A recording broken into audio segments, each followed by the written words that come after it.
দ্বিতীয় বিশ্বযুদ্ধের পর ইউনাইটেড নেশনসের পার্টিশন প্ল্যান অনুযায়ী পশ্চিম এশিয়ার ব্রিটিশ ম্যান্ডেট প্যালেস্টাইন অঞ্চলে দুটি পৃথক রাষ্ট্র গঠিত হওয়ার কথা ছিল।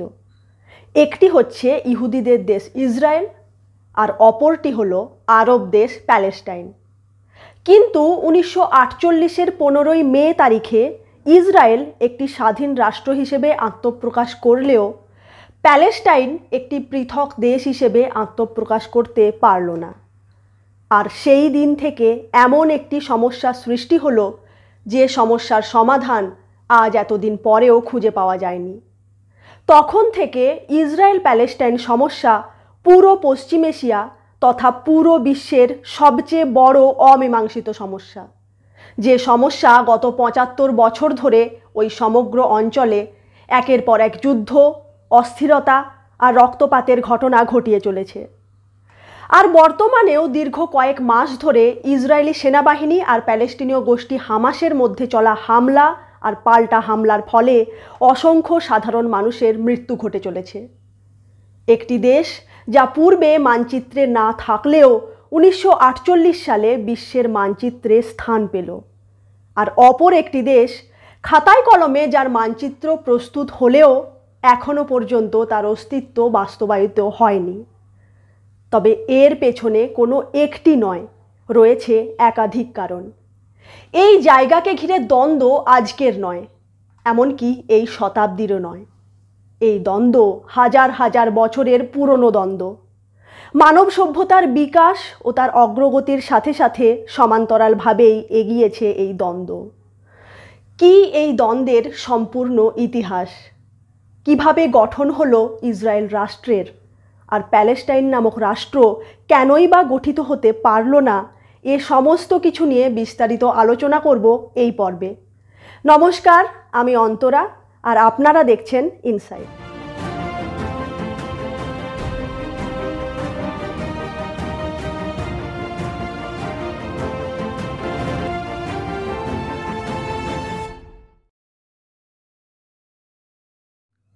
ইসরায়েল আর প্যালেস্টাইনের প্রসঙ্গ এলেই বর্তমান পরিস্থিতিতে পুরো বিশ্বই যেন দুভাগে বিভক্ত হয়ে পড়ে।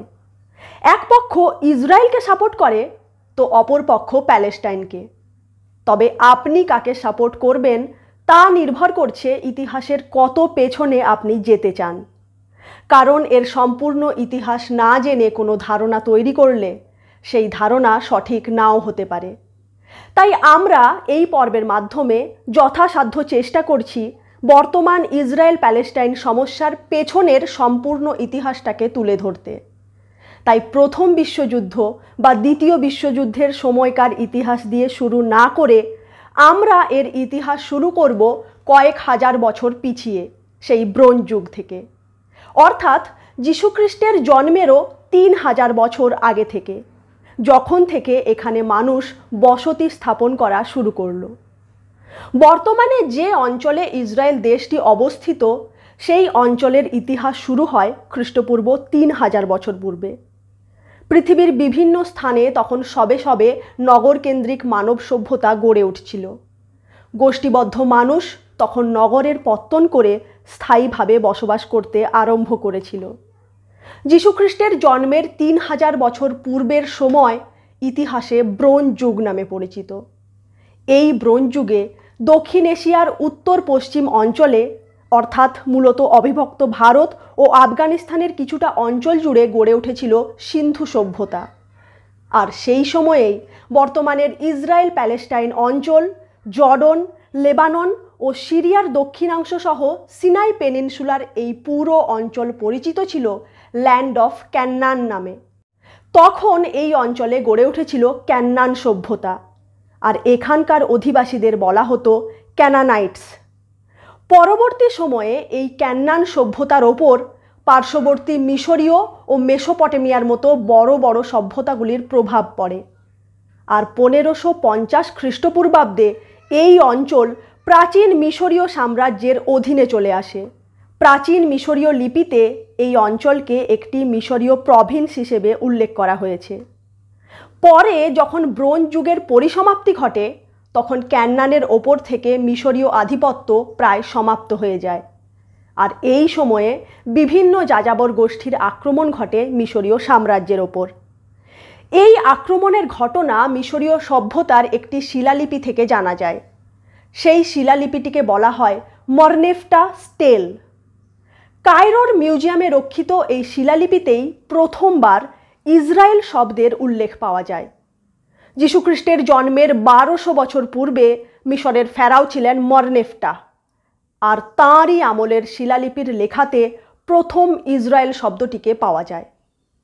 আর্কিওলজিস্টদের মতে এই ইসরায়েল শব্দ ওই অঞ্চলে বসবাসকারী একটি বিশেষ গোষ্ঠী এবং তাদের বসবাসের অঞ্চলকে বোঝানোর জন্য ব্যবহার করা হয়েছে। সম্ভবত এরাই আক্রমণ চালায় মিশরীয় সাম্রাজ্যের ওপর। সেই সময় এই ক্যান্নান অঞ্চলে আরও একটি গোষ্ঠীর আগমন ঘটে। এরা আসে গ্রিস থেকে। এদেরকে বলা হয় ফিলিস্তিনস বা সি পিপল। অর্থাৎ ওই একই সময়ে দুটি গোষ্ঠীর আগমন ঘটে সেই অঞ্চলে। এই দুটি গোষ্ঠী হচ্ছে ইসরায়েলিটস এবং ফিলিস্তিনস। ইসরায়েলিটসরা ক্যান্নান অঞ্চলের মধ্যবর্তী উচ্চ পার্বত্য অঞ্চলগুলিতে বসতি স্থাপন করে, আর ফিলিস্তিনসরা ক্যান্নানের দক্ষিণ উপকূলে অর্থাৎ বর্তমানের গাজা অঞ্চলে বসবাস শুরু করে। তাদের অস্ত্রশস্ত্র ছিল লৌহ নির্মিত, যা পূর্ববর্তী ব্রোঞ্জ নির্মিত অস্ত্রের থেকে বেশি উন্নত ছিল। তাই বলা হয় মূলত এই দুই গোষ্ঠীর হাত ধরেই এই অঞ্চলে লৌহ যুগের সূচনা হয়। সময়ের সাথে সাথে ফিলিস্তিন নামক গোষ্ঠী তাদের নিজস্ব স্বতন্ত্রতা ছেড়ে সেখানকার স্থানীয় অধিবাসীদের সংস্কৃতির সাথে মিশে যায়। পরবর্তীকালে অ্যাসিরিয়ান সাম্রাজ্য ও ব্যাবিলনীয় সাম্রাজ্যের সময়ে এই ফিলিস্তিন গোষ্ঠী তাদের সব বৈশিষ্ট্য হারায় এবং খ্রিস্টপূর্ব 6ষ্ঠ শতকের পর থেকে ফিলিস্তিন গোষ্ঠীর উল্লেখ ইতিহাসে আর পাওয়া যায় না। এর পরের ঘটনাক্রম বোঝার জন্য এবার এই অঞ্চলের ধর্মের ইতিহাস জানাটা বিশেষভাবে প্রয়োজন, কারণ এই অঞ্চলকে ঘিরে 3টি ধর্মের সাথে সংযুক্ত ধর্মবিশ্বাস ইসরায়েল প্যালেস্টাইন সমস্যার অন্যতম প্রধান কারণ। এই 3টি ধর্ম হচ্ছে ইহুদি, খ্রিস্টান এবং ইসলাম। এই 3 ধর্মের ইতিহাস বোঝার জন্য আমাদের 3টি ধর্মেরই মূল ধর্মগ্রন্থগুলির দিকে দৃষ্টিপাত করতে হবে।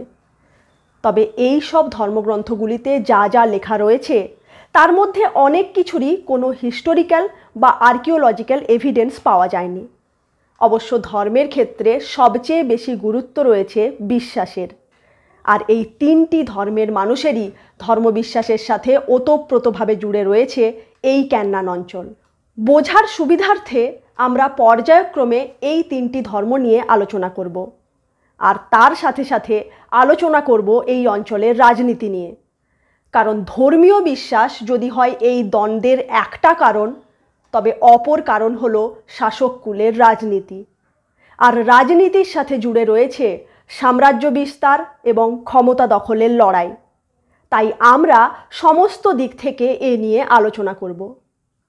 ইহুদি, খ্রিস্টান এবং ইসলাম এই 3 ধর্ম নিয়ে পর্যালোচনা করলে দেখা যায় এই 3 ধর্মের ক্ষেত্রেই একজন ব্যক্তিত্ব খুবই গুরুত্বপূর্ণ। তাঁকে ঘিরে এই 3টি ধর্মই আবর্তিত হয়েছে। তিনি হলেন প্রফেট আব্রাহাম বা হজরত ইব্রাহিম। ইহুদি এবং খ্রিস্টান ধর্মাবলম্বীদের কাছে যিনি প্রফেট আব্রাহাম, তিনি ইসলাম ধর্মাবলম্বীদের কাছে হজরত ইব্রাহিম। তিনি হচ্ছেন এই 3 ধর্মের কমন পেট্রিয়ার্ক। ইহুদিদের বিশ্বাস অনুসারে তিনিই হচ্ছেন ঈশ্বরের সাথে ইহুদিদের বিশেষ সংযোগের প্রতিষ্ঠাতা। খ্রিস্টান মতে তিনি সব ঈশ্বর বিশ্বাসীদেরই পূর্বপুরুষ, আর ইসলাম মতে তাদের প্রথম প্রফেট আদম, যিনি ঈশ্বর সৃষ্ট প্রথম মানব, তার থেকে শুরু করে সর্বশেষ প্রফেট পয়গম্বর মহম্মদ পর্যন্ত ইসলামিক প্রফেটদের মাঝের সেতু হচ্ছেন হজরত ইব্রাহিম। বুক অফ জেনেসিস অনুযায়ী খ্রিস্টের জন্মের 2150 বছর পূর্বে প্রাচীন মেসোপটেমিয়ার উর নামক শহরে জন্ম হয় হজরত ইব্রাহিমের। এই স্থান বর্তমানে ইরাকের অন্তর্গত। ঈশ্বরের নির্দেশে হজরত ইব্রাহিম কিছুদিন পর তাঁর জন্মস্থান পরিত্যাগ করে চলে আসেন ক্যান্নান অঞ্চলে। তখন এই পুরো অঞ্চল জুড়ে মূর্তি পুজোর প্রচলন ছিল, অর্থাৎ মানুষ পৌত্তলিকতায় বিশ্বাসী ছিল। এবং তারা একাধিক দেবতার উপাসনা করত। কিন্তু হজরত ইব্রাহিম ছিলেন মূর্তি পুজোর ঘোর বিরোধী। তিনি একেশ্বরবাদে বিশ্বাস করতেন। তাঁরই প্রচেষ্টার ফলে সে অঞ্চলে মূর্তি পুজো পুরোপুরি বন্ধ হয়ে যায়, আর সেখানকার মানুষ একেশ্বরবাদে বিশ্বাস করতে আরম্ভ করে। হজরত ইব্রাহিমের কাহিনী বর্ণিত হয়েছে হিব্রু বাইবেলের প্রথম বই বুক অফ জেনেসিসে। এই হিব্রু বাইবেল ইহুদিদের প্রধান ধর্মগ্রন্থ, যাকে তারা বলে তানাখ।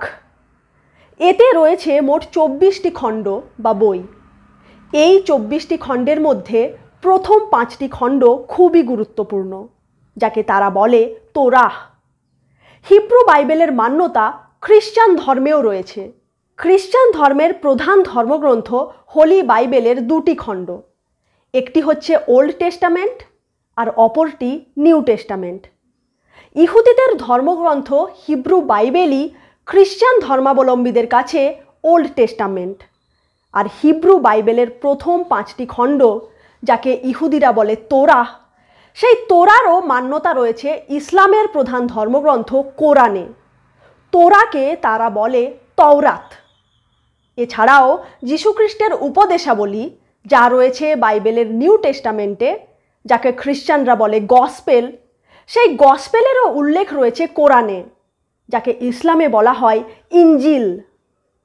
ইহুদি, খ্রিস্টান এবং ইসলাম এই 3 ধর্মেই হজরত ইব্রাহিমকে অত্যন্ত গুরুত্বপূর্ণ স্থানে রাখা হয়েছে। কিন্তু কেন, এবার সেই প্রসঙ্গে আসি। বুক অফ জেনেসিসে বর্ণিত কাহিনী অনুযায়ী প্রফেট আব্রাহাম অর্থাৎ হজরত ইব্রাহিমের মুখ্যত 2 পুত্র। একজন হলেন ইসমাইল এবং অপরজন হলেন আইজ্যাক। ইসলামে আইজ্যাককে বলা হয় ইসহাক। একবার হজরত ইব্রাহিম ঈশ্বরের নিকট হতে স্বপ্নাদেশ পেলেন যে ঈশ্বর তাঁকে তাঁর সবচেয়ে প্রিয় বস্তু বলি দেওয়ার আদেশ করেছেন। এবার ইহুদি, খ্রিস্টান এবং ইসলাম এই 3 ধর্মের অনুসারীরা ভিন্ন ভিন্নভাবে এই ঘটনাকে ব্যাখ্যা করেন। ইহুদি এবং খ্রিস্টান এই 2 ধর্মে বিশ্বাস করা হয় যে প্রিয় বস্তু বলতে ইব্রাহিমের কনিষ্ঠ পুত্র আইজ্যাককে বোঝানো হয়েছে, অর্থাৎ ঈশ্বর হজরত ইব্রাহিমকে তাঁর কনিষ্ঠ পুত্র আইজ্যাককে বলি দেওয়ার জন্য আদেশ করেছেন। আর ঈশ্বরের সেই আদেশ মেনে হজরত ইব্রাহিম নিঃশঙ্ক চিত্তে আইজ্যাককে বলি দেওয়ার জন্য প্রস্তুত হলেন এবং তাঁকে নিয়ে মাউন্ট মরিয়াতে গেলেন।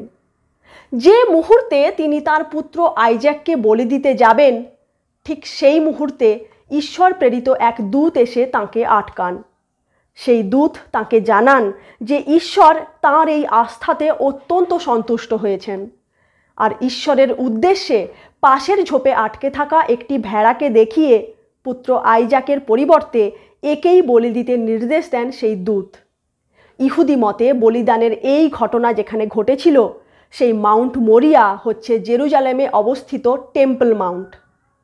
আবার ইসলাম ধর্মাবলম্বীরা বিশ্বাস করেন যে আল্লাহ হজরত ইব্রাহিমকে তাঁর প্রিয় বস্তু বলতে পুত্র ইসমাইলকে কুরবানি দিতে আদেশ করেছেন। হজরত ইব্রাহিম পুত্র ইসমাইলকে একথা জানালে তিনি সাথে সাথে এতে সম্মত হয়ে যান।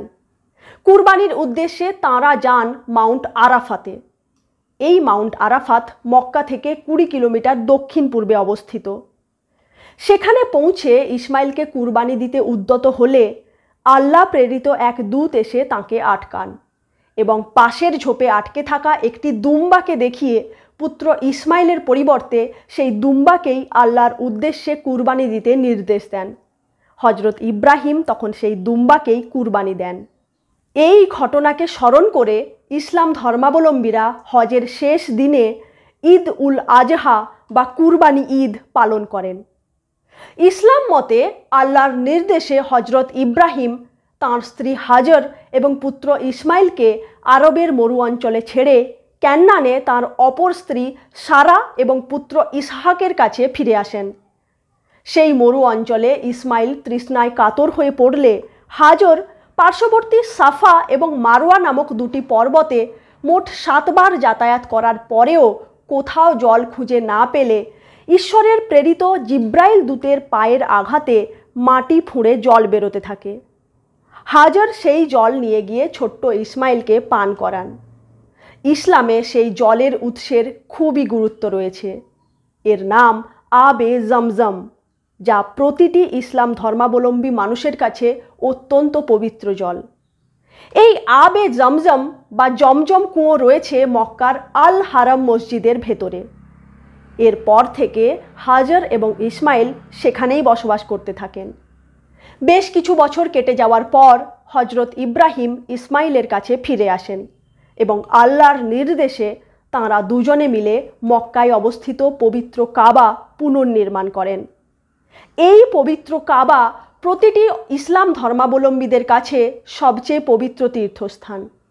আর এই কাবা থেকে মাত্র 20 মিটার দূরেই অবস্থিত রয়েছে আবে জমজম। ইসলামে ইসমাইলকে ফার্স্ট আরব বা প্রথম আরব হিসেবে অভিহিত করা হয় এবং বিশ্বাস করা হয় ইসমাইলের 12 জন সন্তান ছিলেন, যাঁরা পরবর্তীকালে আলাদা আলাদা 12টি গোষ্ঠীর পত্তন করেন। তাঁদেরই পরবর্তী বংশধরদের পরিবারে বহু শতাব্দী পরে কুরেশ বংশে 570 খ্রিস্টাব্দে জন্মগ্রহণ করেন পয়গম্বর মহম্মদ। অর্থাৎ পয়গম্বর মহম্মদের জন্মের বহু আগেই কাবা এবং আবে জমজম প্রতিষ্ঠিত হয়েছিল মক্কা শহরে। কাবার সাথে সরাসরি সংযোগ রয়েছে হজরত ইব্রাহিম এবং হজরত ইসমাইলের, আর আবে জমজমের সাথে সংযোগ রয়েছে হজরত ইসমাইল এবং তাঁর মা হাজরের। অর্থাৎ কোরআন মতেও হজরত ইব্রাহিমকে মুসলমানদের পূর্বপুরুষ এবং আল্লাহ প্রেরিত দূত বা পয়গম্বর আর অন্যতম প্রধান প্রফেট বা নবী হিসেবে মান্যতা দেওয়া হয়। এবার হজরত ইব্রাহিমের অপর পুত্র আইজ্যাক তথা ইসহাক সম্পর্কে আলোচনা করা যাক। হিব্রু বাইবেলের বুক অফ জেনেসিস অনুযায়ী আইজ্যাকের পুত্র জেকব বা ইয়াকুবের সাথে একজন এঞ্জেলের মল্লযুদ্ধ হয়, আর মল্লযুদ্ধে তিনি সেই এঞ্জেলকে পরাজিত করেন। এর ফলে ঈশ্বর তাঁর নতুন নাম দেন ইসরায়েল। এই ইসরায়েল থেকেই পরবর্তীকালে ক্যানান অঞ্চলের নাম হয় ল্যান্ড অফ ইসরায়েল। জ্যাকব তথা ইসরায়েলের 12টি পুত্র সন্তান হয়, যারা 12টি আলাদা আলাদা গোষ্ঠীর পত্তন করে। এই 12টি গোষ্ঠীকে বলা হয় 12 ট্রাইবস অফ ইসরায়েল। এই 12 জনের মধ্যে সবচেয়ে উল্লেখযোগ্য ছিলেন জুডাহ, যাকে ইহুদিরা বলতো ইহুদা। এই ইহুদার সন্তানেরাই পরবর্তীকালে পরিচিত হয় ইহুদি নামে। আর এই জুডাহ থেকেই ইহুদিদের ইংরেজিতে বলা হয় জিউ, আর ইহুদি ধর্মকে বলা হয় জুডাইজম। এই 12টি গোষ্ঠী ক্যানান অঞ্চলে বসবাস করতে থাকে, কিন্তু পরবর্তীকালে বারংবার শত্রুর দ্বারা আক্রান্ত হওয়ার ফলে সে অঞ্চলে দুর্ভিক্ষ দেখা দেয়, আর তাই ইহুদিরা ধীরে ধীরে সে অঞ্চল পরিত্যাগ করে পার্শ্ববর্তী মিশর বা ইজিপ্টে গিয়ে বসবাস করতে আরম্ভ করে। মিশরে ইহুদিদের হিব্রু বলা হতো।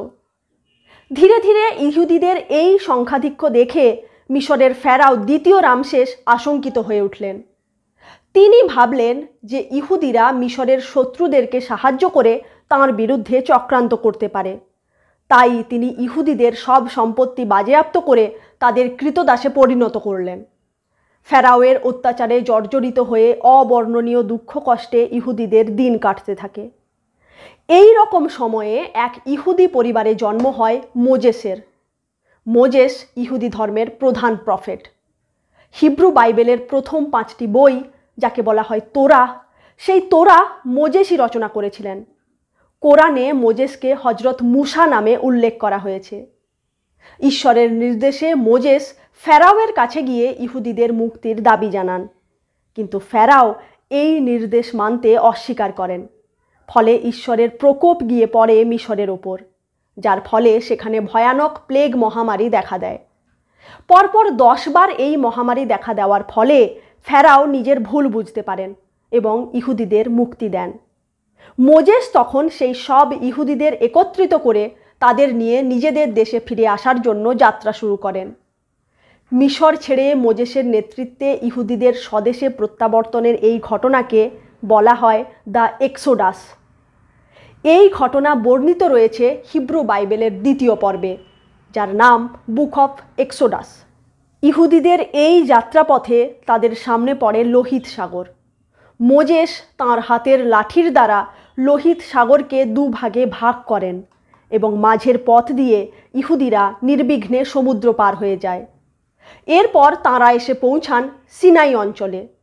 ঈশ্বরের আদেশে মোজেস মাউন্ট সিনাই নামক এক পর্বতে যান এবং সেখানে 40টি দিন এবং 40টি রাত্রি অপেক্ষা করার পর ঈশ্বরের কাছ থেকে তাঁর আদেশ সম্বলিত 2টি প্রস্তর ফলক পান। সেই 2টি প্রস্তর ফলকে ঈশ্বরের নিজের আঙুল দ্বারা খোদাই করা 10 কমান্ডমেন্টস অর্থাৎ 10টি অধ্যাদেশ ছিল, যা ঈশ্বর ইহুদিদের প্রতি করেছিলেন। মোজেস সেই প্রস্তর ফলক দুটিকে সোনা ও কাঠ দ্বারা নির্মিত একটি বাক্সে ভরে সযত্নে নিজের সাথে রেখেছিলেন। সেই বাক্সের নাম আর্ক অফ কনভেন্যান্ট। পরবর্তী 40 বছর ধরে মোজেস তাঁর অনুগামী ইহুদিদের সাথে সে অঞ্চলের বনে জঙ্গলে ঘুরতে থাকেন। আর ততদিনে যেখানে ইহুদিদের আদি বাসভূমি ছিল, সেই ক্যানান অঞ্চলে অন্য জাতিগোষ্ঠীর কর্তৃত্ব স্থাপিত হয়ে গিয়েছিল। মোজেস ও তাঁর অনুগামীরা সেই গোষ্ঠীদের একের পর এক যুদ্ধে পরাজিত করতে করতে ক্যানান অঞ্চলের দিকে অগ্রসর হতে থাকেন। কিন্তু সেখানে পৌঁছানোর আগেই মাউন্ট নিবো নামক স্থানে মোজেসের মৃত্যু হয়। মৃত্যুর পূর্বে তাঁর দৃষ্টিপথের সম্মুখে ছিল প্রমিসড ল্যান্ড, যা ঈশ্বর ইহুদিদের জন্য নির্ধারিত করে রেখেছিলেন। তাঁর মৃত্যুর পর ইহুদিরা তাদের সেই প্রমিসড ল্যান্ডে প্রবেশ করে এবং সেখানেই বসবাস করতে থাকে। এরপর যীশুখ্রিস্টের জন্মের প্রায় 1000 বছর পূর্বে ইহুদি রাজা শাউল কিংডম অফ ইসরায়েলের প্রতিষ্ঠা করেন। এই হচ্ছে তার মানচিত্র। তাঁর রাজত্বকালে ফিলিস্তিন লোকেরা, অর্থাৎ যাদেরকে সি পিপল বলা হতো, যারা গাজা ও তৎসংলগ্ন অঞ্চলে বসবাস করত, তারা কিংডম অফ ইসরায়েল আক্রমণ করে। সেই সময় রাজা শাউলের জামাতা ডেভিড এই যুদ্ধে তাঁকে সাহায্য করেছিলেন। পড়ার বইতে আমরা যে ডেভিড আর গলিয়াথের গল্প পড়েছি, ইনি হলেন সেই ডেভিড। যুদ্ধে জয়লাভের পর ডেভিড কিংডম অফ ইসরায়েলের পার্শ্ববর্তী রাজ্য কিংডম অফ জুডার রাজা নির্বাচিত হন। রাজা শাউল ও তাঁর পুত্রের মৃত্যুর পর ডেভিডকেই কিংডম অফ ইসরায়েলেরও রাজা হিসেবে নির্বাচিত করা হয় এবং তিনি ইসরায়েল ও জুডা এই 2 রাজ্য মিলিয়ে ইউনাইটেড কিংডম অফ ইসরায়েলের প্রতিষ্ঠা করেন। তিনি তাঁর রাজ্যের রাজধানী করেন জেরুজালেমকে। এরপর কিং ডেভিড মোজেসকে দেওয়া সেই 10 কমান্ডমেন্টস অর্থাৎ ঈশ্বরের 10টি অধ্যাদেশ সহ আর্ক অফ কনভেন্যান্ট জেরুজালেমে নিয়ে আসেন। কিং ডেভিডকে ইহুদি, খ্রিস্টান এবং ইসলাম ধর্মে প্রফেট হিসেবে মান্যতা দেওয়া হয়। ইসলামে তিনি হজরত দাউদ নামে পরিচিত। তাঁর মৃত্যুর পর সিংহাসনে বসেন তাঁর পুত্র সলোমন। হিব্রু বাইবেল মতে তিনি এক মহান রাজা ছিলেন। এছাড়া নিউ টেস্টামেন্টেও তাঁকে অত্যন্ত ন্যায়পরায়ণ রাজা বলা হয়েছে। আর ইসলামে সলোমনকে বলা হয় সুলেমান। তিনি এক বিরাট মন্দির নির্মাণ করে ইহুদিদের দেবতা ইয়াহবের উদ্দেশ্যে তা উৎসর্গ করেন আর সেই মন্দিরের ভেতরের এক স্থানে স্থাপন করেন আর্ক অফ কনভেন্যান্ট। মন্দিরের যে স্থানে আর্ক অফ কনভেন্যান্ট স্থাপিত হয়েছিল তাকে বলা হয় হোলি অফ হোলিজ, অর্থাৎ পবিত্রের থেকেও পবিত্র। এই মন্দিরকে ইহুদিরা বলে সলোমনস টেম্পল বা ফার্স্ট টেম্পল। হিব্রু বাইবেল মতে কিং সলোমন এই মন্দির নির্মাণ করেছিলেন মাউন্ট মরিয়াতে, আর ইহুদিরা বিশ্বাস করে এই মাউন্ট মরিয়া হচ্ছে জেরুজালেমে অবস্থিত টেম্পল মাউন্ট। সলোমনের মৃত্যুর পর ইউনাইটেড কিংডম অফ ইসরায়েল পুনরায় 2 ভাগে বিভক্ত হয়ে উত্তরের ভাগ হয়ে যায় কিংডম অফ ইসরায়েল বা সামারিয়া, যাকে নর্দার্ন কিংডমও বলা হয়, আর দক্ষিণ দিকের ভাগ হয়ে যায় কিংডম অফ জুডা বা সাউদার্ন কিংডম। জেরুজালেম শহর কিংডম অফ জুডার অন্তর্গত থেকে যায়। আনুমানিক 722 খ্রিস্টপূর্বাব্দে মেসোপটেমিয়ার নিও Assyrian empire kingdom of Israel আক্রমণ করে তার দখল নেয়, যার ফলে অসংখ্য ইহুদি অত্যাচারের ভয়ে দেশ ছেড়ে পালিয়ে যায়। অনেকে গিয়ে আশ্রয় নেয় পার্শ্ববর্তী কিংডম অফ জুডাতে, আর অনেককে জোর করে কৃতদাসে পরিণত করা হয়। নিও অ্যাসিরিয়ানরা সেই স্থানকে বলতো পালসাতু বা পিলিস্তু। তবে নিও অ্যাসিরিয়ানদের এই আধিপত্য বেশি দিন স্থায়ী হলো না। পরবর্তীকালে তাদের সাম্রাজ্যের মধ্যেই নিও ব্যাবিলনিয়ান এম্পায়ারের উদ্ভব হলো। 586 খ্রিস্টপূর্বাব্দে এই নিও ব্যাবিলনীয় সাম্রাজ্য কিংডম অফ জুডা আক্রমণ করে তা নিজের সাম্রাজ্যের অন্তর্ভুক্ত করে। তারপর থেকে জুডা ব্যাবিলনের ভেসেল স্টেট বা অনুগত রাজ্য হয়ে রইল। কিন্তু পরবর্তী সময়ে ইহুদিরা ব্যাবিলনের সম্রাট দ্বিতীয় নেবুকাডনেজারের বিরুদ্ধে বিদ্রোহ ঘোষণা করে। তখন দ্বিতীয় নেবুকাডনেজার কিংডম অফ জুডার রাজধানী জেরুজালেম অবরুদ্ধ করেন। একে বলা হয় সিজ অফ জেরুজালেম। দীর্ঘ 30 মাস ধরে এই অবরোধ চলার পর 587 খ্রিস্টপূর্বাব্দে জেরুজালেমের দখল নেয় ব্যাবিলনীয়রা। এরপর পুরো জেরুজালেম শহরকে ধ্বংস করে দেওয়া হয়। সেই সাথে সেখানে অবস্থিত সলোমনের ফার্স্ট টেম্পলও ভেঙে ফেলা হয়। অসংখ্য ইহুদিদের ধরে নিয়ে যাওয়া হয় ব্যাবিলনে এবং তাদের কৃতদাসে পরিণত করা হয়। কিন্তু এই নিও ব্যাবিলনীয় সাম্রাজ্যের আধিপত্য বেশি দিন রইল না, কারণ তার সমসাময়িক সময়েই পার্শ্ববর্তী পারস্য অর্থাৎ বর্তমান ইরানে আর একটি বৃহৎ সাম্রাজ্য মাথা তুলে দাঁড়াচ্ছিল, যার নাম আখমেনেইড এম্পায়ার। একে পার্সিয়ান এম্পায়ারও বলা হয়। সেই পারস্য সাম্রাজ্যের প্রতিষ্ঠাতা সাইরাস দ্য গ্রেট 538 খ্রিস্টপূর্বাব্দে সমগ্র ব্যাবিলনীয় সাম্রাজ্য দখল করে নেন। এর ফলে সমগ্র ইসরায়েল অঞ্চলও তাঁর অধীনে চলে আসে। তিনি ব্যাবিলনীয়দের অধীনে থাকা সব ইহুদিদের মুক্ত করার নির্দেশ দেন। তার পরের বছর সাইরাস দ্য গ্রেট একটি আদেশ জারি করেন, যাকে বলা হয় এডিক্ট অফ সাইরাস। সেই আদেশে তিনি তার সাম্রাজ্যের অধীনে থাকা সব প্রজাদের নিজের নিজের ধর্ম অনুসরণ করার স্বাধীনতা দেন। এছাড়াও ইহুদিদের মধ্যে যারা দেশ ছেড়ে পালিয়ে যেতে বাধ্য হয়েছিল তাদেরকে তাদের দেশে ফিরে আসারও আমন্ত্রণ জানান। তবে প্রাথমিকভাবে সব ইহুদিরা তখনই ফিরে আসেনি। ধীরে ধীরে প্রায় 110 বছর ধরে তারা নিজেদের দেশে ফিরতে থাকে। ইহুদিদের এই প্রত্যাবর্তনের ঘটনাকে বলা হয় the return to Zion. Zion অর্থাৎ ইহুদিদের দেশ, land of Israel. Cyrus the গ্রেটের আমলেই জেরুজালেমের টেম্পল মাউন্টে ইহুদিদের সেকেন্ড টেম্পল নির্মাণের কাজ আরম্ভ হয়, আর এর নির্মাণ কার্য সমাপ্ত হয় 515 খ্রিস্টপূর্বাব্দে। পার্সিয়ান সাম্রাজ্যের অধীনে ইহুদিরা নিজেদের এলাকাতে সেলফ গভর্নিং জিউস প্রভিন্স গড়ে তোলে, যাকে বলা হতো ইহুদ। এরপর খ্রিস্টপূর্ব প্রথম শতাব্দীতে বিরাট রোমান সাম্রাজ্যের উত্থান হয়, আর 63 খ্রিস্টপূর্বাব্দে সেই রোমান সাম্রাজ্য সমগ্র ইসরায়েল এলাকাকে দখল করে নেয়। তখন রোমের সম্রাট ছিলেন পম্পেই দ্য গ্রেট। তাঁর আমলে রোমান সাম্রাজ্যে ইহুদি ধর্ম নিষিদ্ধ হয়ে যায়। তবে কিছুদিন পর পম্পেই দ্য গ্রেটকে পরাজিত করে জুলিয়াস সিজার হন রোমান সাম্রাজ্যের নতুন সম্রাট। জুলিয়াস সিজার জুডাইজম অর্থাৎ ইহুদি ধর্মকে লিগালাইজ করে দেন, অর্থাৎ তাঁর আদেশের পর থেকে রোমান সাম্রাজ্যে ইহুদি ধর্ম অনুসরণ করা আর অপরাধ নয়।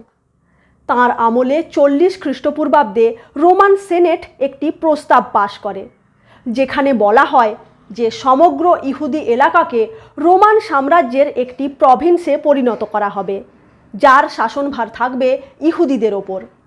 তারা নিজেরাই নিজেদের রাজা নির্বাচন করবে, যিনি সেখানকার শাসন কার্য পরিচালনা করবেন।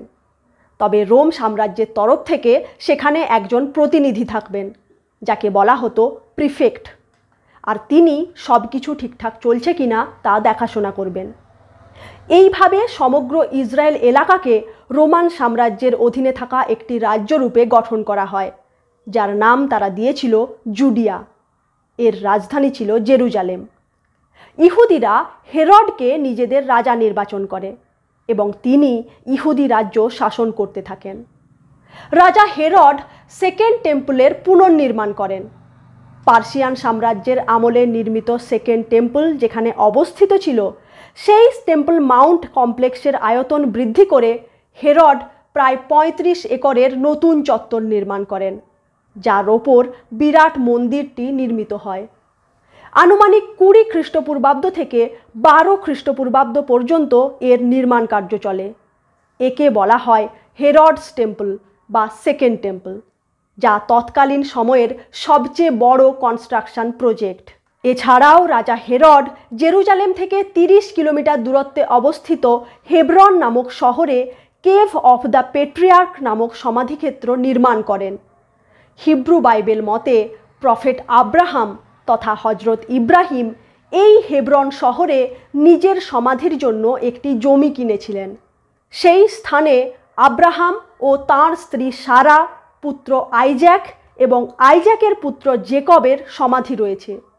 রাজা হেরড সেই সমাধিক্ষেত্রেই একটি বিরাট ভবন নির্মাণ করেন, যার ভেতরে ইহুদি, খ্রিস্টান এবং মুসলমানদের এই সব পূর্বপুরুষ তথা পেট্রিয়ার্কদের সমাধি রয়েছে। 3 ধর্মের কাছেই এই স্থান অতি পবিত্র। হেরডের পর জুডিয়ার রাজা হন তাঁরই পুত্র হেরড অ্যান্টিপাস। এই সময়কালে একটি উল্লেখযোগ্য ঘটনা ঘটে। এই সময়েই জন্ম হয় খ্রিস্টান ধর্মের কেন্দ্রীয় চরিত্র যীশু খ্রিস্টের। জেরুজালেম থেকে মাত্র 10 কিলোমিটার দূরত্বে অবস্থিত বেথলেহেম নামক স্থানে এক ইহুদি পরিবারে তিনি জন্মগ্রহণ করেন।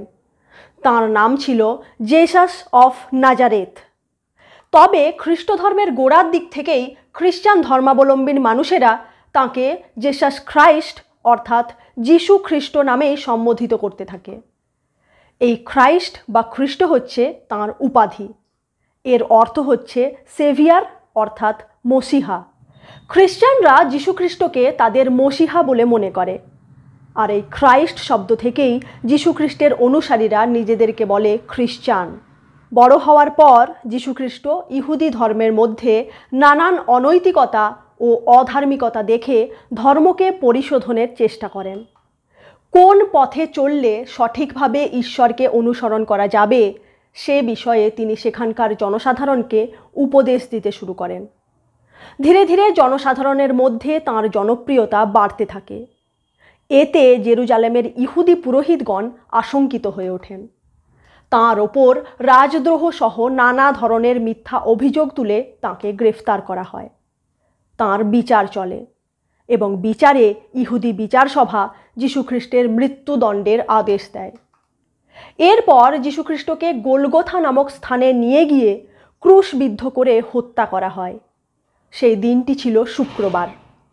এই ঘটনাকে স্মরণ রেখে খ্রিস্টান ধর্মাবলম্বী মানুষেরা প্রতি বছর গুড ফ্রাইডে পালন করেন। নিউ টেস্টামেন্ট অনুযায়ী এর 2 দিন পর অর্থাৎ রবিবার যিশু তাঁর কবর থেকে পুনরুজ্জীবিত হয়ে ওঠেন। একে বলা হয় রিসারেকশন। আর এই ঘটনাকে স্মরণে রেখে খ্রিস্টানরা ইস্টার উৎসব পালন করেন।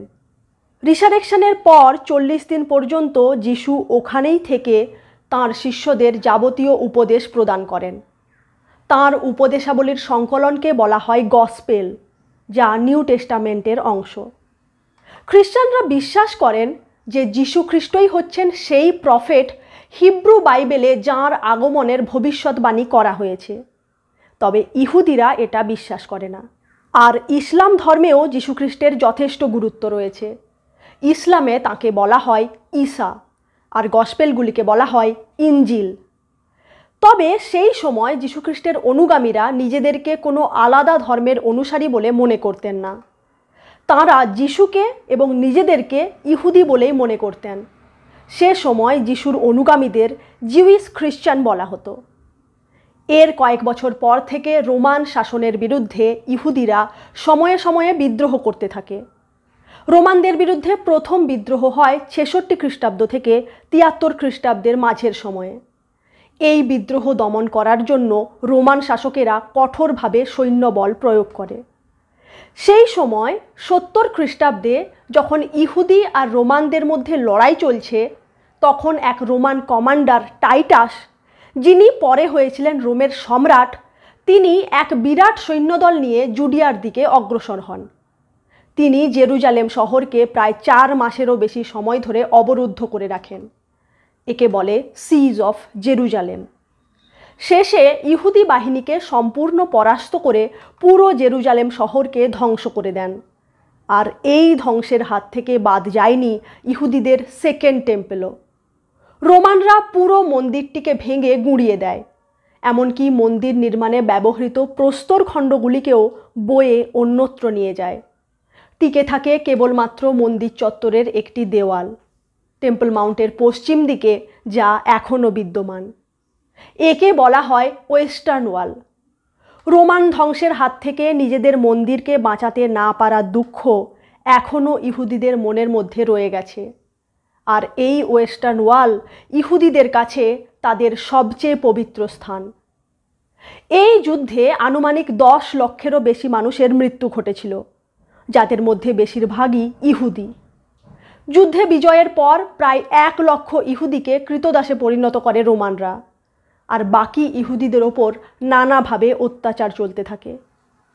এমনকি তাদের সেকেন্ড টেম্পলের স্থানে রোমান দেবতা জুপিটারের একটি মন্দির নির্মাণেরও পরিকল্পনা করেন রোমান সম্রাট হেড্রিয়ান।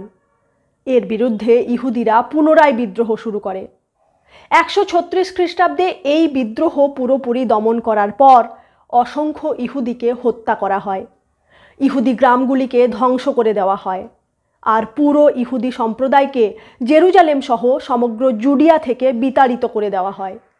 জেরুজালেম শহরের নাম পরিবর্তন করে রাখা হয় এলিয়া ক্যাপিটোলিনা, আর সমগ্র জুডিয়া প্রভিন্সের নাম পরিবর্তন করে রাখা হয় সিরিয়া প্যালেস্টিনা। আর সেই যে ইহুদিরা তাদের নিজেদের দেশ ছেড়ে পলায়ন করে, তারপর পুরো বিশ্বজুড়ে তারা ছড়িয়ে পড়ে। আর সেই পলায়নকারী ইহুদিদের একটি দল ভারতেও এসে পৌঁছয়। ইহুদিরা ভারতের 2টি পর্যায়ে এসেছিল। প্রথমবার খ্রিস্টপূর্ব 6ষ্ঠ শতকে ব্যাবিলনীয় সাম্রাজ্যের সময়, যখন তাদের ফার্স্ট টেম্পল ভেঙে ফেলা হয় তখন, আর দ্বিতীয়বার এই সময়। এখনও ভারতে প্রায় 5000 ইহুদি বসবাস করেন, এবং তারা নিজেদেরকে 10 লস্ট ট্রাইবস অফ ইসরায়েলের বংশধর বলে দাবি করেন, যারা অত্যাচারের ভয়ে দেশ ছেড়েছিল। তবে ইহুদিরা কখনোই তাদের নিজেদের দেশকে, জেরুজালেম শহরকে ভোলেনি। বিশ্বের যে প্রান্তেই তারা থাকুক না কেন, সব ইহুদি জেরুজালেম শহরের দিকে মুখ করেই ঈশ্বরের উপাসনা করে। এর পরের ইতিহাস খ্রিস্টান ধর্মের জন্য অত্যন্ত গুরুত্বপূর্ণ। 306 খ্রিস্টাব্দে রোমের নতুন সম্রাট হন কনস্ট্যান্টাইন। তিনি যীশুখ্রিস্টের অনুগামীদের প্রতি বেশ খানিকটা নরম ছিলেন। এর পূর্বে যীশুখ্রিস্টকে অনুসরণ করা, অর্থাৎ খ্রিস্টান ধর্মকে অনুসরণ করা রোমান সাম্রাজ্যে অপরাধ ছিল। এমনকি খ্রিস্টান ধর্মের অনুসারীদের হত্যা অবধি করা হতো। তবে কনস্ট্যান্টাইন 313 খ্রিস্টাব্দে খ্রিশ্চিয়ানিটিকে ডিক্রিমিনালাইজ করে দেন, অর্থাৎ এর পর থেকে খ্রিস্টান ধর্ম পালন করা আর অপরাধ বলে বিবেচিত হবে না। এর ফলে তাঁর আমলে খ্রিস্টান ধর্ম জনপ্রিয় হতে শুরু করে। এমনকি তিনি নিজেও খ্রিস্টান ধর্ম গ্রহণ করেন।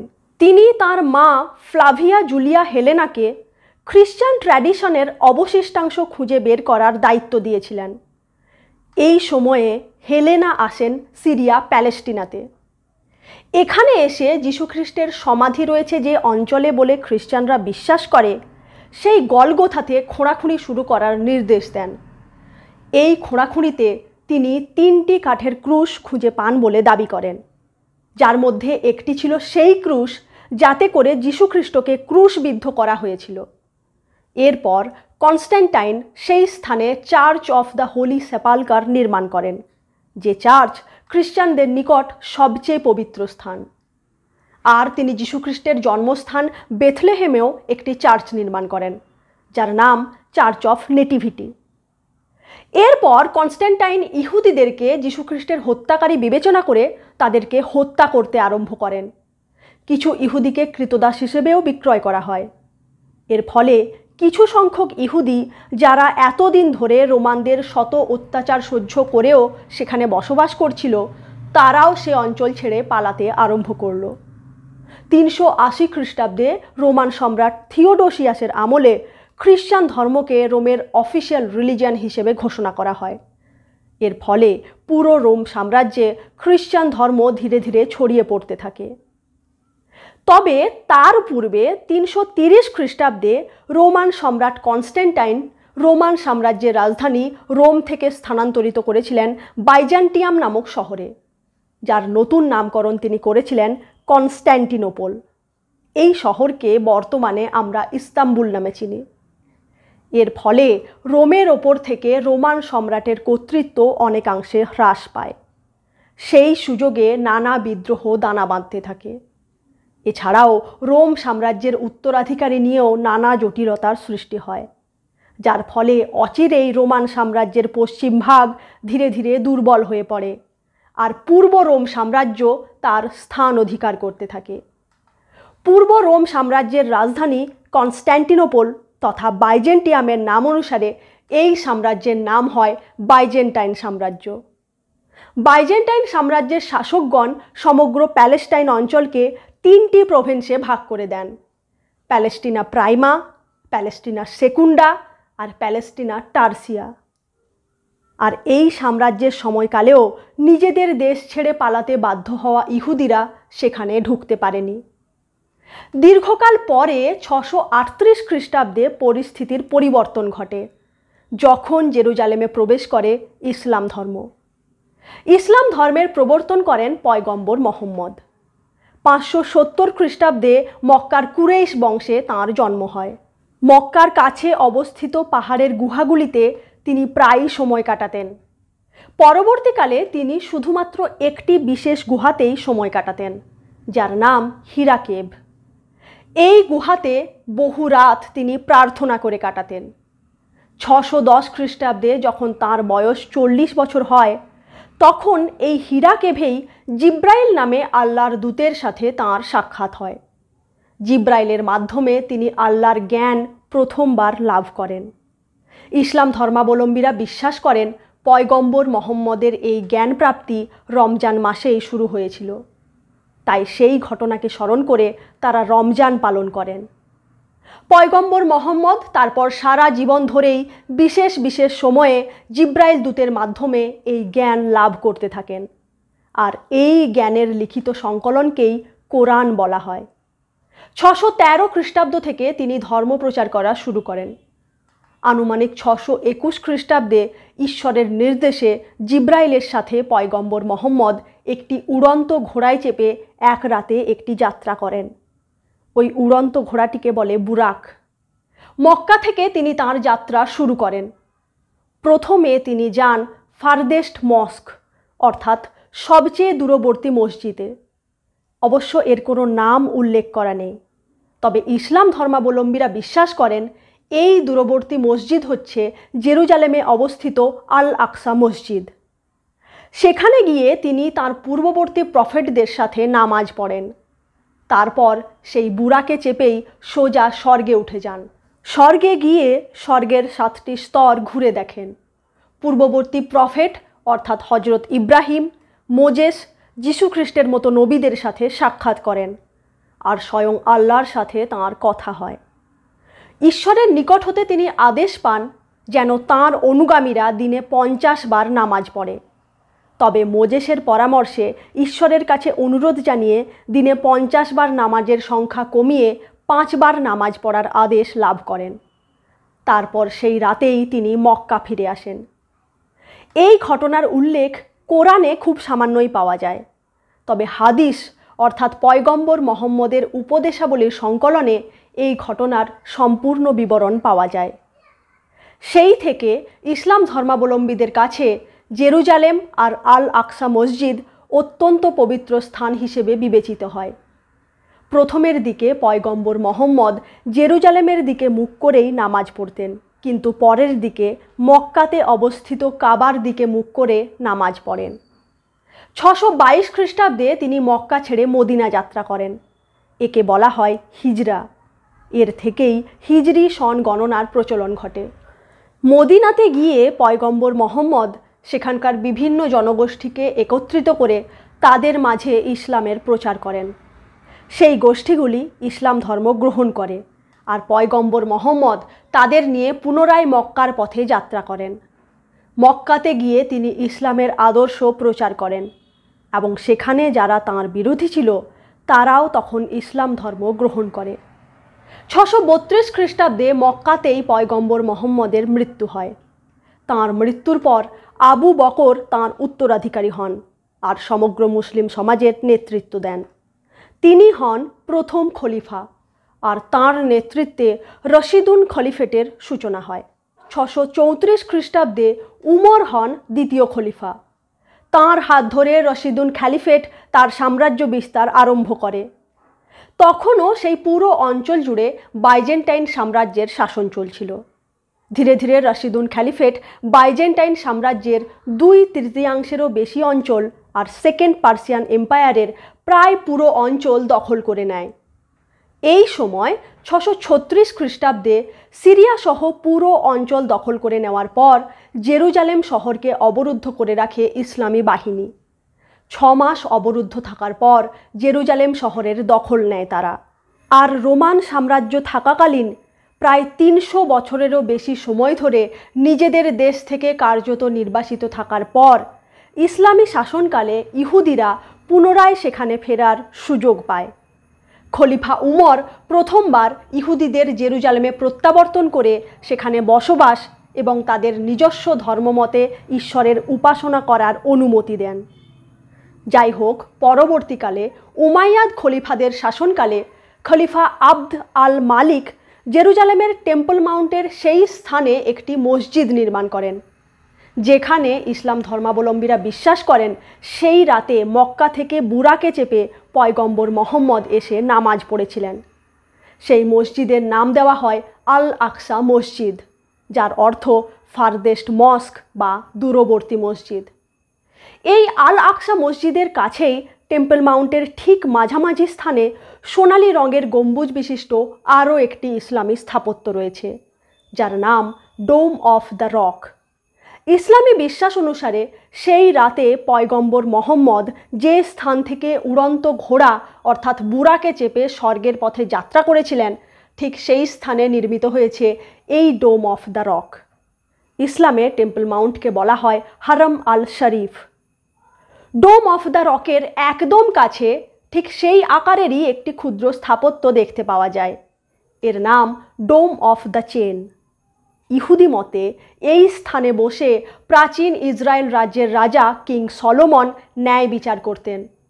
আর ইসলাম মতে এই স্থানকে ঘিরে এরূপ বিশ্বাস রয়েছে যে যেদিন বিচারের দিন আসবে অর্থাৎ জাজমেন্ট ডে, সেই দিন জীবিত অথবা মৃত সব মানুষের বিচার করবেন আল্লাহ। সেদিন যারা স্বর্গে যাওয়ার যোগ্য তাদের স্বর্গে যাওয়ার ছাড়পত্র মিলবে এই ডোম অফ দ্য চেন থেকে। যারা এই চেন পেরোতে পারবে তারা স্বর্গে যাবে। আর এই 3টি স্থাপত্য সহ ওয়েস্টার্ন ওয়াল এ সব কিছুই রয়েছে জেরুজালেমে অবস্থিত মাত্র 35 একর আয়তন বিশিষ্ট একটি আয়তকার ভূখণ্ডের মধ্যে।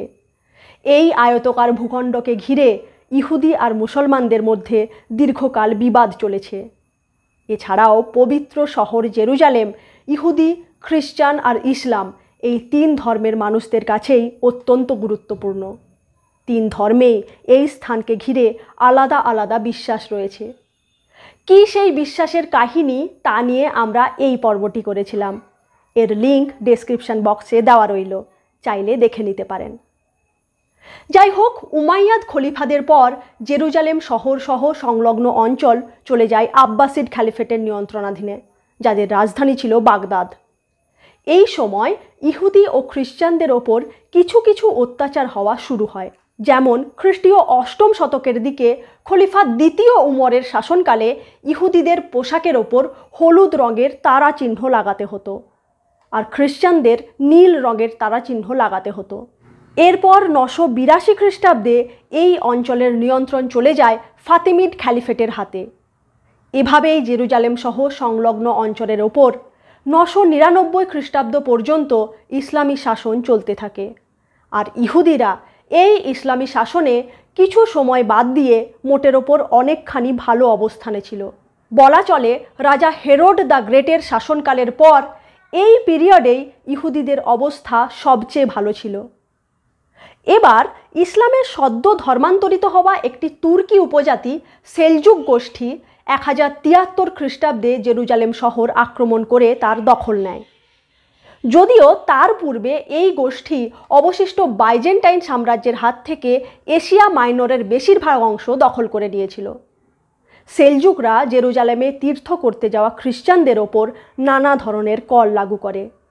এই পরিস্থিতিতে বাইজেন্টাইন সাম্রাজ্যের তৎকালীন সম্রাট অ্যালেক্সিওস পশ্চিম ইউরোপের খ্রিস্টান সেনাবাহিনীর সাহায্যে ইসলামী শাসনের হাত থেকে বাইজেন্টাইন সাম্রাজ্যের দখলীকৃত অঞ্চলকে উদ্ধারের পরিকল্পনা করেন।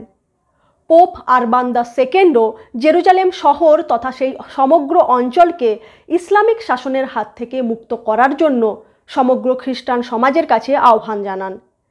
এই পরিপ্রেক্ষিতে 1096 খ্রিস্টাব্দে ক্যাথলিক চার্চের নেতৃত্বে শুরু হয় ধর্মযুদ্ধ, যা ইতিহাসে ফার্স্ট ক্রুসেড নামে পরিচিত। সেই প্রথম ক্রুসেডে 1099 খ্রিস্টাব্দের 15 জুলাই জেরুজালেম শহরকে নিজেদের অধিকারে আনতে সমর্থ হয় খ্রিস্টান বাহিনী, আর এরপরেই সমাপ্তি ঘটে প্রথম ক্রুসেডের। তাদের নেতৃত্বে বর্তমান ইসরায়েল ও প্যালেস্টাইন সহ লেবাননের দক্ষিণ ভাগ মিলে প্রতিষ্ঠিত হয় কিংডম অফ জেরুজালেম, যার প্রথম শাসনকর্তা ছিলেন ক্রুসেডের অন্যতম নেতা গডফ্রে অফ বুইলোঁ। সেই খ্রিস্টান শাসনে সে অঞ্চলে বসবাস করতে থাকা ইহুদি ও মুসলমানদের ওপর প্রচুর অত্যাচার করা হয় এবং তাদের নির্বিচারে হত্যা করা হয়। যখন পশ্চিম এশিয়ায় এই সব ঘটনা ঘটছে, তখন ইউরোপে তীব্র ইহুদি বিদ্বেষ মাথাচাড়া দিচ্ছিল। সেই বিদ্বেষ একটা সময়ে এমন পর্যায়ে গিয়ে পৌঁছয় যার ফলে সংঘটিত হয় রাইনল্যান্ড ম্যাসাকার, যা জার্মান ক্রুসেড নামেও পরিচিত। 1096 খ্রিস্টাব্দে হওয়া এই ক্রুসেডে অসংখ্য ইহুদিকে হত্যা করা হয়। তবে জেরুজালেমের ওপর খ্রিস্টানদের এই আধিপত্য দীর্ঘস্থায়ী হলো না। এই অত্যাচার এবং নির্বিচারে গণহত্যার ফলে আবার শুরু হলো দ্বিতীয় ধর্মযুদ্ধ বা দ্বিতীয় ক্রুসেড।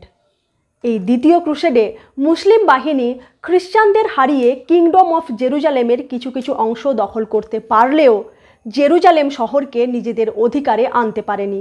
সেই সাফল্য আসে 1187 খ্রিস্টাব্দের 2 অক্টোবর, যখন সালাউদ্দিনের নেতৃত্বে মুসলমান বাহিনী খ্রিস্টান বাহিনীকে পরাজিত করে জেরুজালেম সহ পুরো অঞ্চলের দখল নেয়। এই হার জন্ম দেয় তৃতীয় ক্রুসেডের, আর তৃতীয় ক্রুসেডেও খ্রিস্টানদেরই হার হয়। এরপর থেকে এই অঞ্চলের কর্তৃত্ব থাকে মূলত মুসলিম শাসকদের হাতে, যা চলতে থাকে প্রথম বিশ্বযুদ্ধ পর্যন্ত। এই দীর্ঘ সময় ধরে মুসলমানদের বিভিন্ন গোষ্ঠী শাসন করেছে জেরুজালেমের ওপর। তবে এই শাসনকালের বেশিরভাগ সময়টা কেটেছে অটোমান সাম্রাজ্যের অধীনে, আর এই পুরো মুসলিম শাসনকালে ইহুদিরা সেই অঞ্চলে যথাযথ সম্মানের সাথে বসবাস করতে থাকে।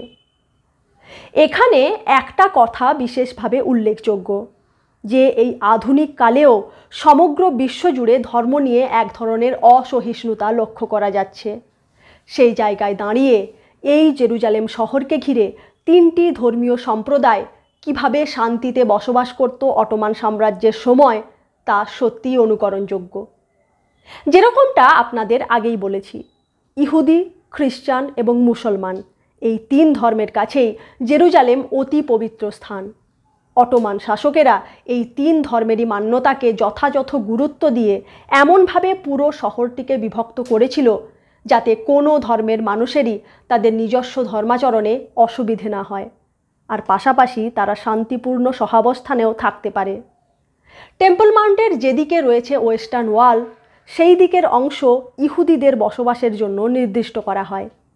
টেম্পল মাউন্টের বাকি অংশ ও তৎসংলগ্ন অঞ্চল বরাদ্দ করা হয় মুসলিমদের বসবাসের জন্য।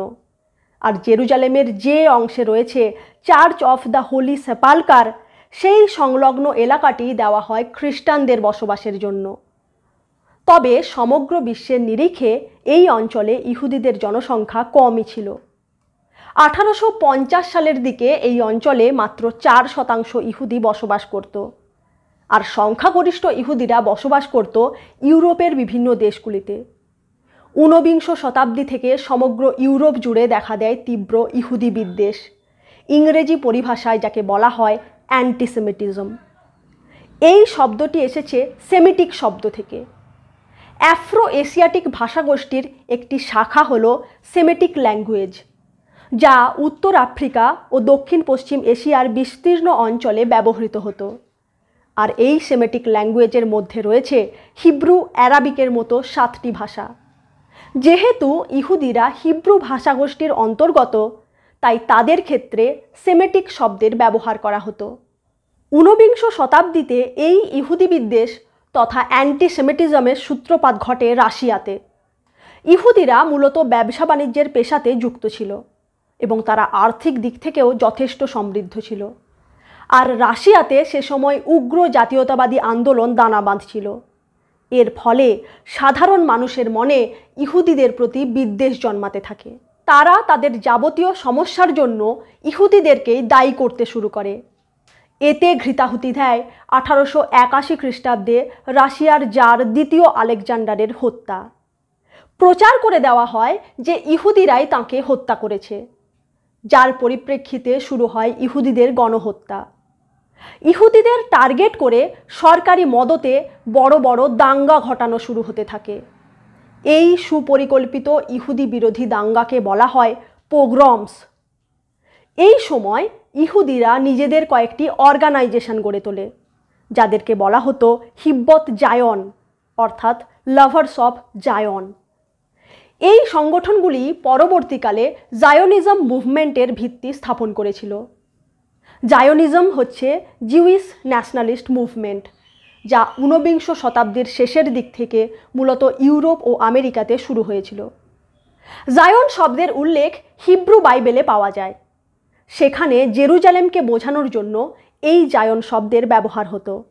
আবার কখনো কখনো পুরো ইসরায়েল দেশ অর্থাৎ ল্যান্ড অফ ইসরায়েলকে বোঝানোর জন্য এই শব্দের উল্লেখ করা হতো। তাই যখন ইউরোপ ও আমেরিকাতে অ্যান্টিসেমিটিজম বাড়তে লাগলো, ইহুদিদের ওপর নানা ধরনের অত্যাচার হতে শুরু করলো, তাদের গণহত্যা সংঘটিত হতে লাগলো, তখন ইহুদিরা নিজেদের আদি ভূমি অর্থাৎ ল্যান্ড অফ ইসরায়েলে ফেরার একটা তাগিদ অনুভব করল। ঠিক যেভাবে পারস্য সম্রাট সাইরাস দ্য গ্রেটের আমলে রিটার্ন টু জায়ন অর্থাৎ ইহুদিদের নিজের দেশে প্রত্যাবর্তন ঘটেছিল, ঠিক সেইভাবে ঊনবিংশ শতকেও তারা তাদের পিতৃভূমিতে প্রত্যাবর্তন করে সেখানে তাদের নিজেদের একটি দেশ গঠনের দিকে চিন্তাভাবনা শুরু করল। ধীরে ধীরে এই মনোভাব একটা মতবাদের জন্ম দিল, যা জায়োনিজম নামে পরিচিত। এই জায়োনিজম মতবাদের প্রধান পথিকৃৎ ছিলেন থিওডর হার্সেল। 1896 সালে তিনি একটি বই লেখেন, যার নাম দ্য জিউইশ স্টেট। এই বইতে তিনি ইহুদিদের জন্য এমন একটি দেশ গঠনের সপক্ষে সওয়াল করেন যেখানে তাদের ওপর কোনো রকম অত্যাচার হবে না, যেখানে তারা নির্ভাবনায় নিজেদের জীবন কাটাতে পারবে। এই বই প্রকাশিত হওয়ার ঠিক পরের বছরই অর্থাৎ 1897 সালে সুইজারল্যান্ডের বেসেল শহরে এক বিরাট সভার আয়োজন করা হয়, যার সভাপতিত্ব করেন থিওডর হার্সেল।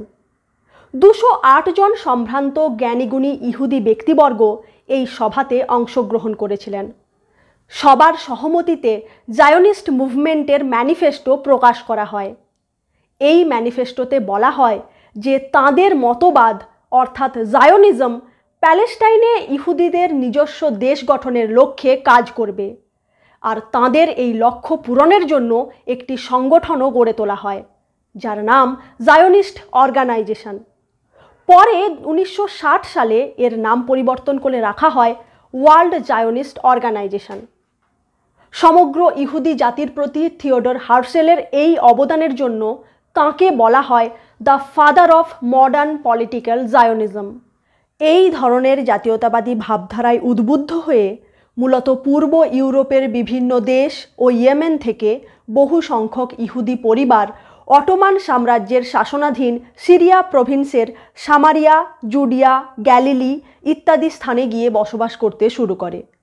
1881 থেকে 1903 পর্যন্ত চলা ইহুদিদের এই ইমিগ্রেশনকে বলা হয় ফার্স্ট আলিয়া। আর এই সময়ের মধ্যে প্রায় 25,000 ইহুদি মাইগ্রেটেড হয়ে চলে আসে বর্তমানের ইসরায়েল প্যালেস্টাইন অঞ্চলে। এখানে এসে তারা এগ্রিকালচারাল সেটেলমেন্ট করে তোলে। কঠোর পরিশ্রম করে পর্বত ও মরু অধ্যুষিত রুক্ষ প্যালেস্টাইন অঞ্চলকে চাষযোগ্য করে তোলে। নতুন নতুন গ্রাম গড়ে ওঠে। আর সেই ফার্স্ট আলিয়ার সময়ই রাশিয়া থেকে প্যালেস্টাইনে এসে পৌঁছেছিলেন এলিজার বেন ইহুদা, যিনি ইহুদিদের ঐক্যবদ্ধ করে তোলার ক্ষেত্রে একটি গুরুত্বপূর্ণ ভূমিকা গ্রহণ করেছিলেন। ইহুদিদের হোলি ল্যাঙ্গুয়েজ অর্থাৎ হিব্রু ভাষা ধর্মগ্রন্থ পড়ার বাইরে যার আর কোনো ব্যবহার ছিল না, সেই মৃতপ্রায় হিব্রু ভাষাকে কথোপকথন ও লেখাপড়ার মাধ্যম হিসেবে প্রতিষ্ঠিত করেছিলেন তিনি। আসলে প্রথম ও দ্বিতীয় আলিয়ার সময় বিভিন্ন দেশ থেকে বহু সংখ্যক ইহুদি প্যালেস্টাইনে এসে বসবাস করতে শুরু করেছিল। আর বিভিন্ন দেশ থেকে আসার ফলে তাদের ভাষাও বিভিন্ন ছিল। এই ভাষার বিভিন্নতা সমগ্র ইহুদি জাতির একাত্মবোধে প্রধান অন্তরায় হয়ে দাঁড়াতে পারে। তাই এলিজার বেন ইহুদা জায়নিস্ট নেতাদের বুঝিয়ে নতুন নিয়ম চালু করলেন যে প্যালেস্টাইনে আসা প্রত্যেক ইহুদিকে হিব্রু ভাষা শিখতেই হবে। এর জন্য হিব্রু ডিকশনারি তিনিই লিখলেন। বহু হিব্রু স্কুল খোলা হলো। হিব্রু ভাষায় সংবাদপত্র ছাপা হতে আরম্ভ করল। পরবর্তীকালে এই হিব্রু ভাষা ইহুদি রাষ্ট্র ইসরায়েলের রাষ্ট্রভাষা হয়। 1904 থেকে 1914 পর্যন্ত চলে সেকেন্ড আলিয়া। এই সময় মূলত রাশিয়া থেকে প্রায় 35,000 ইহুদি নতুন করে প্যালেস্টাইনে এসে বসবাস করতে শুরু করে। এত সংখ্যক নতুন ইহুদি সেটলার্সদের জন্য প্রয়োজন ছিল নতুন জমির। তাই তাদের সাহায্য করার জন্য এগিয়ে এলেন একজন ইহুদি ফরাসি ব্যাংকার, এডমন্ড ডি রথসচাইল্ড। তিনি নিজে বহু অর্থ ব্যয় করে অটোমান সাম্রাজ্যের কাছ থেকে জমি কিনে তা এই সব সদ্য আগত ইহুদিদের সেটেলমেন্ট বানানোর জন্য দিয়েছিলেন। এছাড়াও সারা বিশ্বের নানা প্রান্তে থাকা সম্পন্ন ইহুদিরাও জিউইশ ন্যাশনাল ফান্ডে অর্থ সাহায্য করতেন, যা দিয়ে প্যালেস্টাইনে জমি ক্রয় করা হতো। এখানে লক্ষ্য করার মতো বিষয় হলো, এই সেকেন্ড আলিয়ার সময় বেশিরভাগ ইহুদি এসেছিল রাশিয়া থেকে। আর ততদিনে রাশিয়াতে কার্ল মার্কসের সোশ্যালিস্ট চিন্তাধারা বেশ জনপ্রিয়তা লাভ করেছিল। প্যালেস্টাইনে আগত ইহুদিরা এই মার্কসবাদী সোশ্যালিস্ট চিন্তাভাবনা সাথে করে নিয়ে এসেছিল। ফলে তারা যে সেটেলমেন্টগুলি গড়ে তুলল, সেই সেটেলমেন্টগুলি মার্কসের দেখানো পথ অনুযায়ী এক একটা কমিউন হিসেবে গড়ে উঠল। সোশ্যালিস্ট আদর্শে বিশ্বাসী এই এগ্রিকালচারাল কমিউনিটিগুলিকে বলা হয় কিবুৎজ। এই কিবুৎজগুলিতে সবাই একটি বৃহৎ পরিবার হিসেবে থাকত। সবার রান্না কমিউনিটি কিচেনে হতো। প্রতিটি কিবুৎসের সব বাচ্চার দেখাশোনা ও শিক্ষাদানের ব্যবস্থা একত্রে অভিজ্ঞ ব্যক্তিদের দ্বারাই হতো। আর বাকি সবাই মিলে কৃষিকাজ করত। উৎপন্ন ফসল ও অর্থের ওপর সবার অধিকার থাকত। এইভাবে সবাই একসাথে মিলেমিশে কাজ করার ফলে অতি দ্রুত তারা উন্নতি করতে আরম্ভ করে। আর সেকুলার সোশ্যালিজমের সাথে ন্যাশনালিস্ট জায়নিজমের সংযোগ ঘটিয়ে গড়ে তোলা এই কিবুৎজগুলি ইহুদিদের সমৃদ্ধশালী ও উন্নত করে গড়ে তুলতে যথেষ্ট সাহায্য করেছিল, যা আগামী দিনে ইহুদি রাষ্ট্র ইসরায়েল গঠনে বিশেষ সহায়ক হয়। এই দ্বিতীয় আলিয়ার সময়ই তেল আভিভ শহরেরও পত্তন হয়, আর ওয়াইন, কাঁচ ও সিল্কের কারখানাও স্থাপিত হয়। তবে এরই মধ্যে শুরু হয়ে যায় প্রথম বিশ্বযুদ্ধ। 1914 থেকে 1918 পর্যন্ত চলা এই প্রথম বিশ্বযুদ্ধে বহু পট পরিবর্তন হয়, বহু সন্ধি চুক্তি স্বাক্ষরিত হয়, আর এমন কিছু সিদ্ধান্ত নেওয়া হয় যার পরিপ্রেক্ষিতে পরবর্তীকালে ওই অঞ্চলের পুরো ভবিষ্যৎটাই পাল্টে যায়। এর মধ্যে তিনটি ঘটনা খুবই গুরুত্বপূর্ণ। প্রথম হচ্ছে বেলফোর ডিক্লারেশন। আসলে প্রথম বিশ্বযুদ্ধের সময় ব্রিটিশদের ইচ্ছে ছিল রাশিয়া আর আমেরিকা যাতে তাদের দলে থেকেই যুদ্ধ করে। এর জন্য রাশিয়া আর আমেরিকাতে বসবাসকারী ইহুদিদের নিজেদের পক্ষে আনার চেষ্টা করছিল ব্রিটেন, কারণ ওই দুই দেশেই ইহুদিরা আর্থিক দিক থেকে খুবই সমৃদ্ধ ছিল। পাশাপাশি সমাজের নানা ক্ষেত্রে তাদের বেশ খানিকটা প্রভাব ছিল, আর সরকারের ওপরও তাদের অনেকখানি প্রভাব ছিল। তাই ইহুদিদের নিজেদের পক্ষে আনলে তাদের মাধ্যমেই পরোক্ষভাবে রাশিয়া আর আমেরিকার সরকারকে যুদ্ধের শেষ পর্যন্ত ব্রিটেনের পক্ষে থাকার ক্ষেত্রে রাজি করানো যাবে। আর ব্রিটিশ সরকারের ওপরও সেখানে বসবাসকারী ব্রিটিশ ইহুদি গোষ্ঠীর বেশ প্রভাব ছিল। এমনকি বেশ কিছু উচ্চপদস্থ সরকারি আধিকারিক নিজেরাই ইহুদি ছিলেন। তাই প্যালেস্টাইনে ইহুদি দেশ নির্মাণের দীর্ঘদিনের দাবিকে মান্যতা ও সমর্থন দিয়ে সমগ্র ইহুদি সমাজকে নিজেদের পক্ষে আনার চেষ্টা করে ব্রিটেন। আর এই উদ্দেশ্যে প্রথম বিশ্বযুদ্ধ চলাকালীনই 1917 সালে ব্রিটেনের ফরেন সেক্রেটারি আর্থার বেলফোর একটি পত্র পাঠালেন একজন অতি সমৃদ্ধ ব্রিটিশ ব্যাংকার লিওনেল ওয়াল্টার রথসচাইল্ডকে, যিনি ব্রিটেন ও আয়ারল্যান্ডের জিউইশ ফেডারেশনের একজন নেতৃত্বস্থানীয় ব্যক্তি ছিলেন। এই চিঠি বেলফোর ডিক্লারেশন নামে পরিচিত। এই চিঠিতে বেলফোর লিখেছিলেন যে ব্রিটিশ সরকার ঘোষণা করছে যে তারা প্যালেস্টাইনে ইহুদিদের ন্যাশনাল হোম গঠনে সব দিক থেকে সাহায্য করবে। এছাড়াও ব্রিটিশ সরকারের এই ঘোষণা যেন জায়নিস্ট ফেডারেশনের গোচরে আনা হয় সে নিয়েও ওই চিঠিতে ওয়াল্টার রথসচাইল্ডকে অনুরোধ জানিয়েছিলেন আর্থার বেলফোর। আর এই ঘোষণাপত্র জায়নিস্ট মুভমেন্টকে আরও জোরদার করে তোলে। এবার আসি দ্বিতীয় ঘটনায়। ব্রিটিশরা যখন বেলফোর ডিক্লারেশনের মাধ্যমে অটোমান শাসনাধীন প্যালেস্টাইন অঞ্চলে ইহুদিদের হোমল্যান্ড গঠনের প্রতিশ্রুতি দিচ্ছে, তার পূর্বেই তারা সেখানকার আরবদের কথা দিয়েছিল যে ঠিক একই স্থানে তারা স্বাধীন আরব রাষ্ট্র নির্মাণের জন্য আরবদের সাহায্য করবে। 1915 জুলাই থেকে 1916 মার্চ পর্যন্ত মক্কার শরীফ এবং এমির হুসেন বিন আলীর সাথে ইজিপ্টে নিযুক্ত ব্রিটিশ হাইকমিশনার স্যার হেনরি ম্যাকমোহনের মধ্যে 10টি চিঠি চালাচালি হয়, যেখান থেকে পরিষ্কারভাবে জানা যায় যে ব্রিটিশ রাজশক্তির ইচ্ছানুসারে হুসেন বিন আলী অটোমান সাম্রাজ্যের বিরুদ্ধে বিদ্রোহ করার মাধ্যমে ব্রিটিশ তথা মিত্রশক্তিকে সাহায্য করবে, যার বিনিময়ে যুদ্ধের পর স্বাধীন আরব রাষ্ট্র নির্মাণে হুসেন বিন আলীকে সম্পূর্ণ সাহায্য করবে ব্রিটিশ রাজশক্তি। আর সেই আরব রাষ্ট্রের ব্যাপ্তি হবে বর্তমানের ইসরায়েল প্যালেস্টাইন অঞ্চল সহ জর্ডন, সিরিয়া, ইরাক ও সৌদি আরবের সম্মিলিত বিরাট অঞ্চল। হেনরি ম্যাকমোহন আর হুসেন বিন আলীর মধ্যে হওয়া এই চিঠি চালাচালিকে বলা হয় ম্যাকমোহন হুসেন করসপন্ডেন্স। আর এই প্রসঙ্গে জানিয়ে রাখি যে এই হেনরি ম্যাকমোহনই ভারত ও চীনের সীমানা নির্ধারণ করেছিলেন, যাকে বলা হয় ম্যাকমোহন লাইন। এবার তৃতীয় ঘটনায় আসি। 1916 সালে ব্রিটেন আর ফ্রান্সের মধ্যে একটি গোপন চুক্তি স্বাক্ষরিত হয়েছিল, যার নাম সাইক্স পিকো এগ্রিমেন্ট। আসলে প্রথম বিশ্বযুদ্ধের সময় ট্রিপল আতান্তের দেশগুলি অর্থাৎ ব্রিটেন, ফ্রান্স ও রাশিয়া নিজেদের মধ্যে বেশ কয়েকটি চুক্তি করে নিয়েছিল, যে চুক্তিগুলি ছিল যুদ্ধে জয়লাভের পর এই 3 দেশ মিলে কিভাবে সমগ্র অটোমান সাম্রাজ্যকে ভাগ বাটোয়ারা করে নেবে সে বিষয়ে। সেরকমই একটি চুক্তি হয়েছিল ব্রিটেন এবং ফ্রান্সের মধ্যেও। সেই চুক্তি হচ্ছে সাইক্স পিকো এগ্রিমেন্ট। এই চুক্তি অনুযায়ী আরব পেনিনসুলা বাদ দিয়ে অটোমান সাম্রাজ্যের বাকি অংশকে ব্রিটেন ও ফ্রান্স এমনভাবে নিজেদের নিয়ন্ত্রণে রাখবে যেখানে বর্তমান ইসরায়েল প্যালেস্টাইন অঞ্চল সহ জর্ডন ও ইরাকের দক্ষিণ ভাগের ওপর কর্তৃত্ব থাকবে ব্রিটেনের, আর দক্ষিণ পূর্ব তুরস্ক, কুর্দিস্তান অঞ্চল, সিরিয়া এবং লেবানন থাকবে ফ্রান্সের নিয়ন্ত্রণে। অর্থাৎ এই 3টি ঘটনা থেকে এটা পরিষ্কার যে ব্রিটেন একটাই অঞ্চল নিয়ে 3ভাবে 3টি প্রতিশ্রুতি দিয়েছে।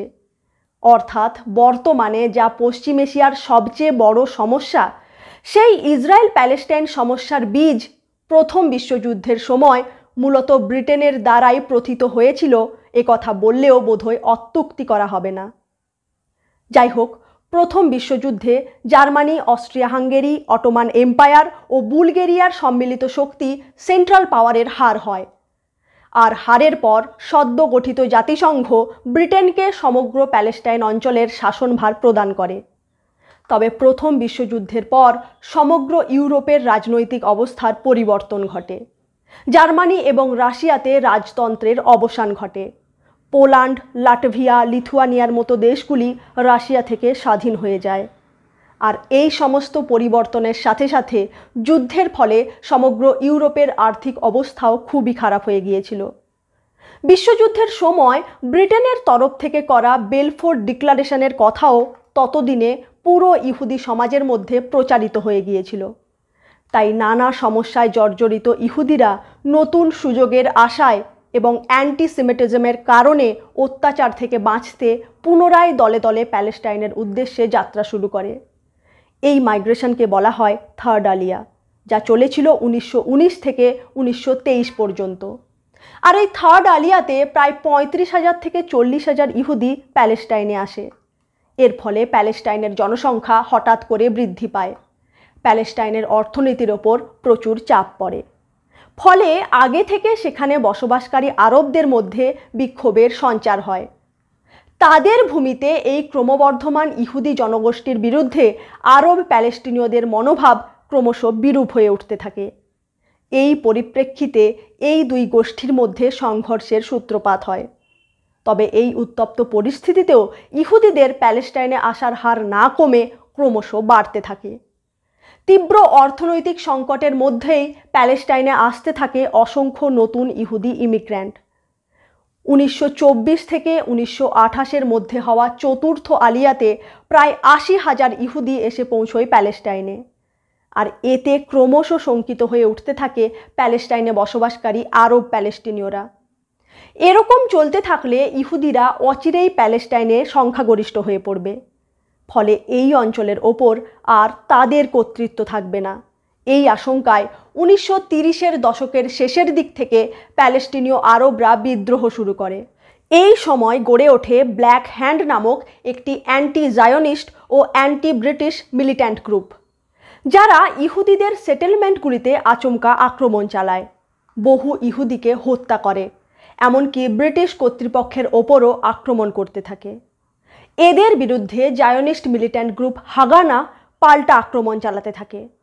সময়ের সাথে সাথে এই আক্রমণ ও পাল্টা আক্রমণের ঘটনা ক্রমশ ছড়িয়ে পড়তে থাকে। আর এতে ইহুদি আর আরব এই দুপক্ষেরই বহু মানুষের মৃত্যু হয়। এই সংঘর্ষের মূল কারণগুলি অনুসন্ধান করে তা সমাধানের উপায় খোঁজার জন্য ব্রিটিশ কর্তৃপক্ষের তরফ থেকে 1936 সালে একটি তদন্ত কমিটির গঠন করা হয়, যার নাম দ্য পিল কমিশন। 1937 সালে এই কমিশন তার রিপোর্ট দেয়, যেখানে পরিষ্কারভাবে বলা হয় যে প্যালেস্টাইনের ইহুদি আর আরবদের একসাথে সহনাগরিক হিসেবে বসবাস করার সম্ভাবনা অতি ক্ষীণ। এর কারণ এই দুই জাতির তীব্র জাতীয়তাবাদী প্রকৃতি। আরব আর ইহুদি এই দুপক্ষই তাদের অতীতের সুবর্ণ যুগ অর্থাৎ গোল্ডেন এজকে পুনরুজ্জীবিত করতে চাইছে। ইহুদিরা বর্তমানে রাজনৈতিক, অর্থনৈতিক এবং সামাজিক দিক থেকে যথেষ্ট উন্নতি করেছে। তাদের ন্যাশনাল হোম প্যালেস্টাইনে প্রতিষ্ঠিত হয়ে গেছে। ফলে প্যালেস্টাইনে যদি আর দীর্ঘ সময় ধরে ব্রিটিশ ম্যান্ডেট চালানো হয়, তবে আরব ও ইহুদি এই দুপক্ষের মধ্যেকার দূরত্ব আরও বাড়তে থাকবে। তাই এই দুপক্ষের জন্য দুটি আলাদা দেশ গঠনের সপক্ষে তাদের মতামত জানায় পিল কমিশন। এই হচ্ছে পিল কমিশনের পার্টিশন প্ল্যানের ম্যাপ। এই পার্টিশন প্ল্যানে ইহুদিদের জন্য অধিক উর্বর জমিগুলি বরাদ্দ করা হয়েছে এই অভিযোগ করে আরবরা এই প্ল্যানের প্রবল বিরোধিতা করে তা প্রত্যাখ্যান করে। তবে প্যালেস্টাইনের ইহুদি সমাজ এই পার্টিশন প্ল্যানের সমর্থনে ও বিপক্ষে দ্বিধাবিভক্ত হয়ে পড়েছিল। ফলে এই পার্টিশন প্ল্যান বাতিল হয়ে যায়। কিন্তু 1939 সালে প্যালেস্টাইন নিয়ে তাদের অবস্থান স্পষ্ট করার জন্য ব্রিটিশ সরকার একটি শ্বেতপত্র প্রকাশ করে। এতে বলা হয়, যেহেতু প্রায় 4.5 লক্ষেরও বেশি ইহুদি ইতিমধ্যেই প্যালেস্টাইনে বসবাস করছে, তাই ব্রিটিশ সরকারের দেওয়া ইহুদিদের ন্যাশনাল হোমের প্রতিশ্রুতি তারা পূরণ করেছে। আগামী 10 বছরের মধ্যে স্বাধীন প্যালেস্টাইন রাষ্ট্রের গঠন করা হবে, যার শাসনভার আরব ও ইহুদি এই দুপক্ষই যৌথভাবে সামলাবে। এছাড়াও পরবর্তী 5 বছরে প্যালেস্টাইনের জিউস ইমিগ্রেশনের সংখ্যা 75,000-এ সীমাবদ্ধ করে দেওয়া হয়। অর্থাৎ পরবর্তী 5 বছরে 75,000-এর বেশি ইহুদি প্যালেস্টাইনে আসতে পারবে না। আর 5 বছর পর ইহুদিদের প্যালেস্টাইনে মাইগ্রেট করতে হলে আরব প্যালেস্টিনীয়দের সম্মতির প্রয়োজন পড়বে। আর এখানে এসে ইহুদিরা কতটা জমি কিনতে পারবে তার সীমাও নির্দিষ্ট করে দেওয়া হয়। এই শ্বেতপত্রে আরব প্যালেস্টিনীয়রা সমর্থন জানালেও ইহুদিরা এর তীব্র বিরোধিতা করে। এই শ্বেতপত্রকে বাতিল করার দাবিতে ধর্মঘট, মিছিল, প্রতিবাদ সভা সহ সরকারি সম্পত্তি ভাঙচুর, এমনকি স্থানীয় আরবদের ওপর আক্রমণের ঘটনাও ঘটে। দক্ষিণপন্থী কট্টর জায়নিস্ট মিলিট্যান্ট গ্রুপ ইরগুন ব্রিটিশ সরকারের ওপর আচমকা আক্রমণের মাধ্যমে প্যালেস্টাইনের ক্ষমতার দখল নেওয়ার পরিকল্পনা করে। তবে এরই মধ্যে শুরু হয়ে যায় দ্বিতীয় বিশ্বযুদ্ধ। ফলে তাদের এই পরিকল্পনা আর কোনো কাজে আসে না।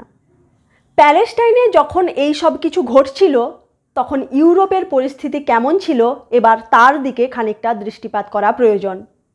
1930-এর দশক থেকেই জার্মানিতে হিটলারের উত্থান শুরু হয়। আর প্রথম থেকেই হিটলার অত্যন্ত চতুরতার সাথে সংগঠিতভাবে জনসাধারণের মনের মধ্যে থাকা অ্যান্টিসেমিটিজম অর্থাৎ ইহুদিদের প্রতি বিদ্বেষকে হাতিয়ারের মতো ব্যবহার করে জার্মানির ক্ষমতার একেবারে শীর্ষে উঠে আসে। আর জার্মানির সর্বময় কর্তা হিসেবে তার এই উত্থানে সেখানে বসবাসরত ইহুদিদের জীবন ধারণ করা একেবারে অসম্ভব হয়ে পড়ে। নিত্য নতুন নানা বৈষম্যমূলক নিয়মকানুনের ফাঁসে আটকে তাদের দম বন্ধ হয়ে আসতে থাকে। এই পরিস্থিতিতে দলে দলে অসংখ্য ইহুদি জার্মানি ছেড়ে ইউরোপের অন্যান্য দেশে পালিয়ে যেতে থাকে। কিন্তু তখন পুরো ইউরোপ জুড়ে শুরু হয়ে গেছে ভয়ানক আর্থিক মন্দা। 1929 থেকে 1939 পর্যন্ত চলা এই আর্থিক মন্দাকে ইতিহাসে বলা হয় গ্রেট ডিপ্রেশন। এই পরিস্থিতিতে ব্রিটেন, আমেরিকা সহ ইউরোপের কোনো দেশ এই ইহুদিদের নিজেদের দেশে গ্রহণ করতে চাইছিল না। ফলে তাদের হাতে প্যালেস্টাইনে পালিয়ে আসা ছাড়া অন্য কোনো পথ খোলা ছিল না। এদিকে ব্রিটেন শ্বেতপত্র প্রকাশের মাধ্যমে প্যালেস্টাইনে ইহুদিদের প্রবেশ নিয়ন্ত্রিত করে দিয়েছিল। তাই 1939 সাল থেকে শুরু হয় লুকিয়ে চুরিয়ে অবৈধ পথে ইহুদিদের প্যালেস্টাইনে প্রবেশ। 1945-এর মধ্যে অর্থাৎ যতদিনে দ্বিতীয় বিশ্বযুদ্ধ সমাপ্ত হয় ততদিনে প্রায় 1,10,000 ইহুদি অবৈধ পথে প্যালেস্টাইনে ঢুকে পড়েছিল। একে বলা হয় আলিয়া বেট। আর দ্বিতীয় বিশ্বযুদ্ধ চলাকালীন ওই 6 বছরে হিটলারের নির্দেশে জার্মান নাজি বাহিনী প্রায় 60 লক্ষ ইহুদিকে হত্যা করে। একে বলা হয় হলোকস্ট। দ্বিতীয় বিশ্বযুদ্ধ যখন শেষ হয় তখন হলোকস্টের ভয়াবহতা পুরো বিশ্বের সামনে প্রকাশিত হয়, যার ফলে সমগ্র বিশ্বজুড়ে ইহুদিদের প্রতি সমবেদনার ঢেউ ওঠে। কেবলমাত্র ইহুদি হওয়ার কারণে যে অবর্ণনীয় অত্যাচার তাদেরকে সহ্য করতে হয়েছে, ভবিষ্যতে যাতে তার পুনরাবৃত্তি আর না ঘটে তার জন্য একটি আলাদা ইহুদি দেশের দাবি ক্রমশ জোরালো হতে শুরু করে। দ্বিতীয় বিশ্বযুদ্ধে ইহুদিরা ব্রিটেন, আমেরিকা, সোভিয়েত ইউনিয়ন আর ফ্রান্সের সম্মিলিত মিত্রশক্তির পক্ষ নিয়েছিল। কেবলমাত্র রাশিয়ার সৈন্যবাহিনীর হয়ে যুদ্ধরত ইহুদিদের মধ্যে প্রায় 2 লক্ষেরও বেশি ইহুদি যুদ্ধে মারা গিয়েছিল। আর ইহুদিদের নিজেদের শত্রু মনে করে আরবরা দ্বিতীয় বিশ্বযুদ্ধে জার্মানির পক্ষ নিয়েছিল। তাই দ্বিতীয় বিশ্বযুদ্ধে যখন জার্মানি, ইটালি আর জাপানের অক্ষশক্তির পরাজয় হয়, তখন মিত্রশক্তিকে সব দিক থেকে সাহায্য করার জন্য ইহুদিদের প্রতি সোভিয়েত ও আমেরিকার মতো দেশগুলির দৃষ্টিভঙ্গি বেশ সহানুভূতিশীল হয়ে ওঠে। অবশ্য ততদিনে প্যালেস্টাইনে ইহুদিদের সংখ্যা গিয়ে দাঁড়ায় মোট জনসংখ্যার প্রায় 31%। আর এই 31% ইহুদি জনসংখ্যার হাতে জমি ছিল প্যালেস্টাইনের মোট ভূভাগের মাত্র 6%। দ্বিতীয় বিশ্বযুদ্ধের পরে পৃথিবীর বাকি অংশের পরিস্থিতি শান্ত হলেও প্যালেস্টাইনে ইহুদি আর আরবদের মধ্যে হিংসাত্মক সংঘর্ষ চলতেই থাকে। আর যেহেতু প্যালেস্টাইনের ব্রিটিশ কর্তৃপক্ষ অবৈধ পথে প্যালেস্টাইনে প্রবেশের চেষ্টা করা ইহুদি শরণার্থীদের আটকে তাদের বিভিন্ন কনসেন্ট্রেশন ক্যাম্পে রাখছিল, তাই ইহুদি মিলিট্যান্ট গ্রুপগুলি মাঝে মাঝে ব্রিটিশ কর্তৃপক্ষের ওপরও হামলা চালাতে থাকে। জায়নিস্ট মিলিট্যান্ট গ্রুপ ইরগুন 1946 খ্রিস্টাব্দে কিং ডেভিড হোটেলে আক্রমণ চালায়, যার ফলে 91 জন ব্রিটিশ আধিকারিকের মৃত্যু হয়। কিং ডেভিড হোটেল থেকেই প্যালেস্টাইনের ওপর ব্রিটিশ শাসন চলত। আর ঠিক তার পরের বছর 1947 সালে আরও একটি ঘটনা ঘটায় ইরগুন। ইরগুনের একটি দল প্যালেস্টাইনে অবস্থিত ব্রিটিশ সেন্ট্রাল জেল আক্রমণ করে সেখানে বন্দী তাদের 27 জন সদস্যকে মুক্ত করে নিয়ে যায়। এই ঘটনায় ইরগুনের 3 জন সদস্যকে গ্রেফতার করে ব্রিটিশ কর্তৃপক্ষ। এছাড়াও তাদের ওপর বেআইনি অস্ত্র মজুদ সহ আরও নানা অভিযোগ ছিল। বিচারে ওই 3 জনের মৃত্যুদণ্ডের আদেশ হয়। তখন ইরগুন ব্রিটিশ সৈন্যবাহিনীর 2 জন ইন্টেলিজেন্স অফিসারকে অপহরণ করে এবং ব্রিটিশ কর্তৃপক্ষের কাছে ওই 2 জনের মুক্তির বিনিময়ে তাদের 3 জন মৃত্যুদণ্ডাদেশ প্রাপ্ত সদস্যকে মুক্তি দেওয়ার শর্ত রাখে।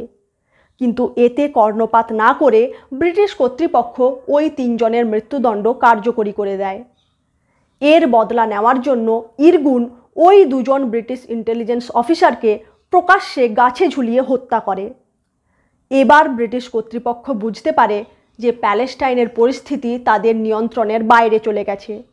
এই অবস্থায় বেশি দিন এখানে থাকা তাদের পক্ষে আর নিরাপদ নয়। অবশ্য তার পূর্বেই 1947-এর ফেব্রুয়ারিতে নবগঠিত রাষ্ট্রসংঘের হাতে প্যালেস্টাইনের সমস্যা মেটানোর দায়িত্ব তুলে দিয়েছিল ব্রিটেন। আর পাশাপাশি ব্রিটেনের তরফ থেকে ঘোষণাও করে দেওয়া হয় যে তারা পরের বছর অর্থাৎ 1948-এর 15ই মে তারিখে ম্যান্ডেট ব্যবস্থার অবসান ঘটিয়ে প্যালেস্টাইন ছেড়ে চলে যাবে। ব্রিটেনের এরূপ ঘোষণার পর রাষ্ট্রসংঘ তড়িঘড়ি 1947-এর নভেম্বরেই প্যালেস্টাইন পার্টিশন প্ল্যান প্রকাশ করে। সেই পার্টিশন প্ল্যান অনুযায়ী প্যালেস্টাইনের মোট ভূভাগের 56% বরাদ্দ করা হয় ইহুদি রাষ্ট্রের জন্য, 43% বরাদ্দ করা হয় আরব রাষ্ট্রের জন্য। আর যেহেতু জেরুজালেম ইহুদি এবং ইসলাম এই 2 ধর্মের কাছেই অত্যন্ত পবিত্র এবং গুরুত্বপূর্ণ স্থান, তাই জেরুজালেমের অধিকার কোনো এক পক্ষের হাতে না দিয়ে সেখানকার শাসন ব্যবস্থা বিশেষ আন্তর্জাতিক প্রশাসনের হাতে রাখার সিদ্ধান্ত নেওয়া হয়। অর্থাৎ প্যালেস্টাইনের মোট জনসংখ্যার নিরিখে ইহুদিদের সংখ্যা যেখানে 31% এবং যারা সেখানকার মোট ভূমির মাত্র 6% অঞ্চলে বসবাস করছে, ইউএন পার্টিশন প্ল্যান অনুযায়ী তাদের জন্য বরাদ্দ করা হয় 56% অঞ্চল। আর প্যালেস্টাইনের স্থানীয় আরব অধিবাসীদের জন্য বরাদ্দ করা হয় মাত্র 43% অঞ্চল। তাই স্বাভাবিকভাবেই প্যালেস্টিনীয় আরবরা এই পার্টিশন প্ল্যান মানতে অস্বীকার করে। প্রতিবেশী আরব দেশগুলিও হঠাৎ করে তাদের মাঝে একটি ইহুদি রাষ্ট্র গঠনের এরূপ সিদ্ধান্তে মোটেও খুশি ছিল না। রাষ্ট্রসংঘের জেনারেল অ্যাসেম্বলিতে যখন এ নিয়ে চর্চা হয়, তখন ভারতসহ 13টি দেশ এই পার্টিশন প্ল্যানের বিপক্ষে ভোট দেয়। এক্ষেত্রে ভারতের তৎকালীন নেতৃত্ব অবস্থান নিয়েছিলেন যে ইহুদিদের প্রতি যে অমানবিক নিষ্ঠুরতা হয়েছে তার প্রতি ভারত সম্পূর্ণ সহানুভূতিশীল। কিন্তু একটি কমিউনিটির ওপর হওয়া অন্যায়ের প্রতিকার স্বরূপ আরেকটি কমিউনিটির ওপর অন্যায় করাটা কোনো যুক্তিযুক্ত সিদ্ধান্ত হতে পারে না। একটি দেশ যেখানে দীর্ঘদিন ধরে আরবরা বংশ পরম্পরায় বসবাস করছে, হঠাৎ করে তার ভেতরে আরেকটি ইহুদি দেশ গঠন করলে এই সমস্যার সমাধান তো হবেই না, বরং তা ভবিষ্যতে নতুন নতুন সমস্যা সৃষ্টি করবে। এই ভাবনা থেকে ভারত এই পার্টিশন প্ল্যানের বিপক্ষে ভোট দিয়েছিল। তবে আমেরিকা, ফ্রান্স, সোভিয়েত ইউনিয়ন সহ 33টি দেশ এর সপক্ষে ভোট দেওয়ায় মেজরিটি ভোটে এই পার্টিশনের প্রস্তাব গৃহীত হয়। রাষ্ট্রপুঞ্জে উপস্থিত ইহুদিদের প্রতিনিধি সংগঠন জিউইশ এজেন্সি ফর প্যালেস্টাইন সাথে সাথেই এই পার্টিশন প্ল্যান স্বীকার করে। তবে প্যালেস্টাইনের ভাগাভাগি সংক্রান্ত যাবতীয় আলোচনাতে প্যালেস্টাইনের স্থানীয় আরব অধিবাসীদের কোনো প্রতিনিধিত্ব ছিল না। রাষ্ট্রসংঘের সাধারণ সভাতে তাদের কোনো প্রতিনিধি উপস্থিত ছিলেন না। অর্থাৎ প্যালেস্টাইনে আরব অধিবাসীদের কোনোরূপ প্রতিনিধিত্ব ছাড়াই রাষ্ট্রসংঘ ও বিশ্বের শক্তিধর দেশগুলি মিলে তাদের ভাগ্যের নির্ধারণ করে ফেলে। 1948-এর 14ই মে মধ্যরাত্রে প্যালেস্টাইনের ওপর ব্রিটিশ সরকারের অধিকার সমাপ্ত হয়। আর 15ই মে তারিখে ইউএন পার্টিশন প্ল্যানের সীমানা মেনেই ইহুদিদের রাষ্ট্র স্টেট অফ ইসরায়েল আত্মপ্রকাশ করে। আর সাথে সাথেই আমেরিকা এবং সোভিয়েত ইউনিয়ন ইসরায়েলকে মান্যতা প্রদান করে। কিন্তু স্বাধীন প্যালেস্টাইন রাষ্ট্র গঠনের জন্য কোনো পক্ষই কোনো উদ্যোগ গ্রহণ করে না। আর যেদিন ইসরায়েল আত্মপ্রকাশ করে সেই দিনই প্রতিবেশী ইজিপ্ট, জর্ডন, সিরিয়া ও ইরাক সম্মিলিতভাবে ইসরায়েলের ওপর হামলা শুরু করে। শুরু হয় প্রথম আরব ইসরায়েলি যুদ্ধ। এই যুদ্ধে 4টি আরব দেশকে পরোক্ষভাবে যুদ্ধে সাহায্য করেছিল সৌদি আরব, ইয়েমেন, সুদান, মরক্কোর মতো দেশগুলি। আর অপরদিকে ইসরায়েলকে প্রথম থেকেই সাহায্য করছিল আমেরিকা ও সোভিয়েত। 9 মাস ধরে চলা যুদ্ধের শেষে ইসরায়েলি বাহিনী সম্মিলিত আরব বাহিনীকে পরাজিত করে প্রস্তাবিত প্যালেস্টাইনের কিছু অংশ নিজেদের দখলে নিয়ে নেয়। আর এই যুদ্ধের শেষে প্যালেস্টিনিয়ান টেরিটরির অন্তর্গত গাজা চলে যায় ইজিপ্টের কন্ট্রোলে, আর পুরো ওয়েস্ট ব্যাংক চলে যায় জর্ডনের কন্ট্রোলে। অর্থাৎ যে ভূখণ্ডে প্যালেস্টাইন রাষ্ট্র নির্মাণের কথা ছিল সেই ভূখণ্ড প্যালেস্টিনীয়দের কন্ট্রোল থেকে বেরিয়ে চলে যায় ইসরায়েল, ইজিপ্ট আর জর্ডনের অধিকারে। ফলে প্যালেস্টিনীয়দের নিজস্ব কোনো ভূখণ্ড আর রইল না। আর প্রায় 7.5 লক্ষেরও বেশি প্যালেস্টিনীয়দের নিজেদের ঘরবাড়ি সব ছেড়ে পার্শ্ববর্তী আরব দেশগুলিতে উদ্বাস্তু রূপে বসবাস করতে বাধ্য হতে হয়। কিন্তু আরব দেশগুলি তাদেরকে নাগরিকত্ব দিতে অস্বীকার করে। ফলে এই বিপুল সংখ্যক প্যালেস্টিনীয় উদ্বাস্তু নাগরিকের সমস্ত সুযোগ সুবিধা থেকে বঞ্চিত হয়ে অসহায়ভাবে জীবন কাটাতে থাকে। সেই থেকে 15ই মে তারিখটিকে, অর্থাৎ যেদিন ইসরায়েল একটি রাষ্ট্র হিসেবে আত্মপ্রকাশ করেছিল, সেই দিনটিকে প্যালেস্টিনীয়রা নকবা ডে হিসেবে পালন করে। নকবা অর্থাৎ ক্যাটাস্ট্রফি, বাংলাতে যার অর্থ দাঁড়ায় বিপর্যয়। যুদ্ধের পর ইউএন পার্টিশন প্ল্যানের সীমানা অনুযায়ী প্রস্তাবিত প্যালেস্টাইনের যে সমস্ত অঞ্চল ইসরায়েল দখল করে নিয়েছিল, যখন সেই সমস্ত অঞ্চল প্যালেস্টিনীয়দের ফিরিয়ে দেওয়ার কথা আসে, তখন ইসরায়েলের তরফ থেকে বলা হয় ইজিপ্ট আর জর্ডনের অধিকারে থাকা প্যালেস্টিনীয় ভূখণ্ডতেই গঠন করা হোক প্যালেস্টাইন রাষ্ট্রের। আর এভাবেই প্যালেস্টাইনের অধিকার থেকে বঞ্চিত হয় প্যালেস্টিনীয়রা। তারা পার্শ্ববর্তী দেশগুলিতে ছড়িয়ে ছিটিয়ে উদ্বাস্তু হয়ে জীবনযাপন করতে থাকে।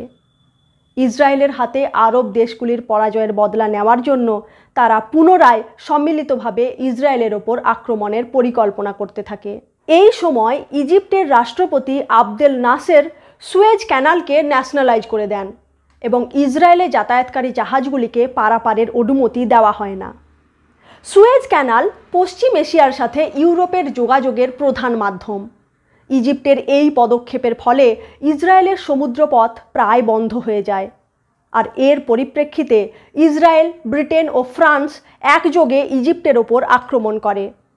9 দিন ধরে চলা এই যুদ্ধকে সেকেন্ড আরব ইসরায়েলি ওয়ার বা সুয়েজ ক্রাইসিস বলা হয়।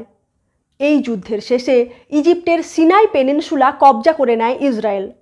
অবশ্য রাষ্ট্রসংঘের হস্তক্ষেপের পরে ইসরায়েল ইজিপ্টের দখলীকৃত ভূভাগ ফিরিয়ে দেয়। বিনিময়ে ইজিপ্ট কথা দেয় যে তারা ইসরায়েল সহ কোনো দেশের জাহাজকে সুয়েজ ক্যানাল ব্যবহারের থেকে আটকাবে না। এদিকে প্যালেস্টিনীয়রা ক্রমশ বুঝতে পারছিল যে বাকি আরব দেশগুলির ভরসায় না থেকে এবার তাদের নিজস্ব একটি সংগঠন দরকার, যে সংগঠন তাদের হয়ে প্রতিনিধিত্ব করবে এবং যাবতীয় সিদ্ধান্ত নেবে। এই ভাবনা থেকে 1964 2রা জুন গঠিত হয় প্যালেস্টাইন লিবারেশন অর্গানাইজেশন, সংক্ষেপে PLO। এরপর 1967 সালে পুনরায় আরব দেশগুলির সাথে ইসরায়েলের যুদ্ধ হয়। 1967 5ই জুন তারিখে প্রধানত ইজিপ্ট, জর্ডন ও সিরিয়ার সম্মিলিত আরব বাহিনীর সাথে ইসরায়েলের যুদ্ধ হয়। একে বলা হয় থার্ড আরব ইসরায়েলি ওয়ার বা 6 ডে ওয়ার। কিন্তু 6 দিন ব্যাপী চলা এই যুদ্ধের শেষে ইসরায়েলি সৈন্যবাহিনী আরব বাহিনীকে পরাজিত করে ইজিপ্টের হাত থেকে সিনাই পেনিনসুলা সহ গাজা স্ট্রিপ আর জর্ডনের হাত থেকে ওয়েস্ট ব্যাংক নিজেদের দখলে নিয়ে নেয়। এছাড়াও সিরিয়ার টেরিটরির মধ্যে থাকা গোলান হাইটস অঞ্চলকেও তারা অধিকার করে, আর সেই সাথে জেরুজালেম শহরকেও তারা নিজেদের অধিকারে নেয়।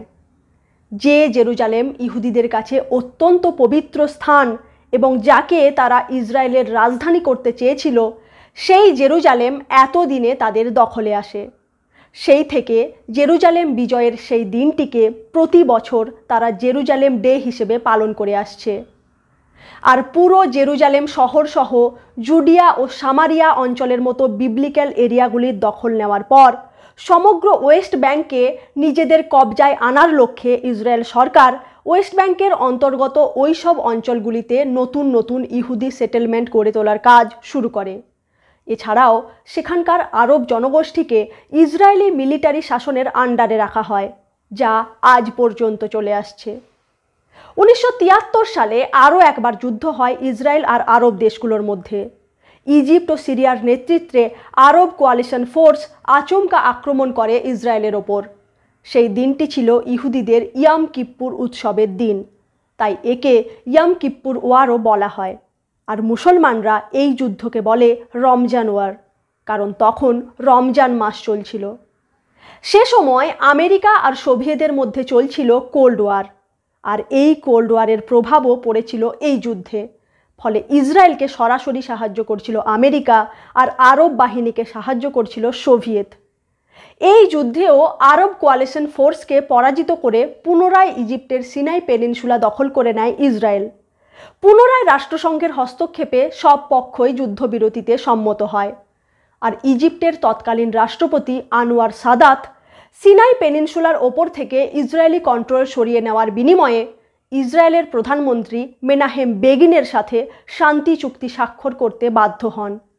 ইজিপ্টই হয় প্রথম আরব দেশ যারা ইসরায়েলকে রাষ্ট্র হিসেবে মান্যতা দেয়। এদিকে প্যালেস্টিনীয়দের অর্গানাইজেশন পিএলওর গ্রহণযোগ্যতা আন্তর্জাতিক ক্ষেত্রে ক্রমশ বাড়ছিল। 1974 সালের নভেম্বরে রাষ্ট্রসংঘের সাধারণ সভায় প্রথম নন স্টেট লিডার হিসেবে বক্তৃতা প্রদান করেন পিএলওর চেয়ারম্যান ইয়াসের আরাফাত। এরই পাশাপাশি দখলীকৃত ওয়েস্ট ব্যাংক ও গাজা স্ট্রিপে ইসরায়েলের মদতে অবৈধ ইহুদি সেটেলমেন্ট বসানোর কাজও জোর কদমে চলছিল। রাষ্ট্রসংঘের নিষেধাজ্ঞা সত্ত্বেও প্রস্তাবিত প্যালেস্টাইন ভূখণ্ডে এ ধরনের ইহুদি সেটেলমেন্ট তৈরির কাজ চালাতে থাকে ইসরায়েল। ওই সব অঞ্চলের আরব অধিবাসীদের ওপর নানা ধরনের নিয়ম লাগু করে ইসরায়েলি মিলিটারি, আর সেখানকার আরব অধিবাসীরা হয়ে যায় ইসরায়েলের কম বেতনের শ্রমিক। তাদের প্রতি ইসরায়েলের এই বৈষম্যমূলক ঔপনিবেশিক আচরণের প্রতিবাদে পিএলওর নেতৃত্বে প্যালেস্টিনীয়রা বিদ্রোহ শুরু করে। একে বলা হয় ফার্স্ট ইন্টিফাদা। দমন, পীড়ন ও নির্যাতনের মাধ্যমে ইসরায়েলি আর্মি এই বিদ্রোহকে অবদমিত করলেও আন্তর্জাতিক মহলে তারা কড়াভাবে সমালোচিত হয়। অপরদিকে রাষ্ট্রপুঞ্জ ও বিভিন্ন দেশের কাছে পিএলও যেভাবে নিজেদেরকে প্যালেস্টিনীয়দের একমাত্র প্রতিনিধি হিসেবে সফলভাবে প্রজেক্ট করছিল, তাতে ইসরায়েলের ওপর প্যালেস্টিনীয় ভূখণ্ড দখল করে রাখা এবং সেখানে বেআইনি সেটেলমেন্ট তৈরি করা নিয়ে পরোক্ষ চাপের সৃষ্টি হচ্ছিল। তাই ইসরায়েল বুঝতে পারে যে যেভাবেই হোক পিএলওর জনভিত্তিকে দুর্বল করে দিতে হবে, তা না হলে আগামী দিনে তারাই ইসরায়েলের অন্যতম প্রধান প্রতিদ্বন্দ্বী হয়ে উঠবে। তাই প্যালেস্টিনীয়দের মধ্যে বিভাজনের রাজনীতি করার জন্য ইসরায়েল মাঠে নামায় হামাসকে। পিএলও ছিল বামপন্থী চিন্তাধারার সেকুলার সংগঠন, আর হামাস কট্টর ইসলামী সংগঠন, যারা ইসরায়েলের পরোক্ষ মদতে ক্রমশ শক্তিশালী হয়ে উঠছিল। কিভাবে হামাস নামক এই চরমপন্থী সংগঠনটিকে ক্রমাগত প্রচ্ছন্ন মদত জুগিয়েছিল ইসরায়েল, তা নিয়ে আমরা এই পর্বে বিস্তারিত আলোচনা করেছি। এই ভিডিওটির লিংক ডেসক্রিপশন বক্সে দেওয়া রইল। 1993 সাল পর্যন্ত চলা প্রথম ইন্টিফাদার পর পিএলওর সাথে আলোচনায় বসতে এক প্রকার বাধ্য হয় ইসরায়েল।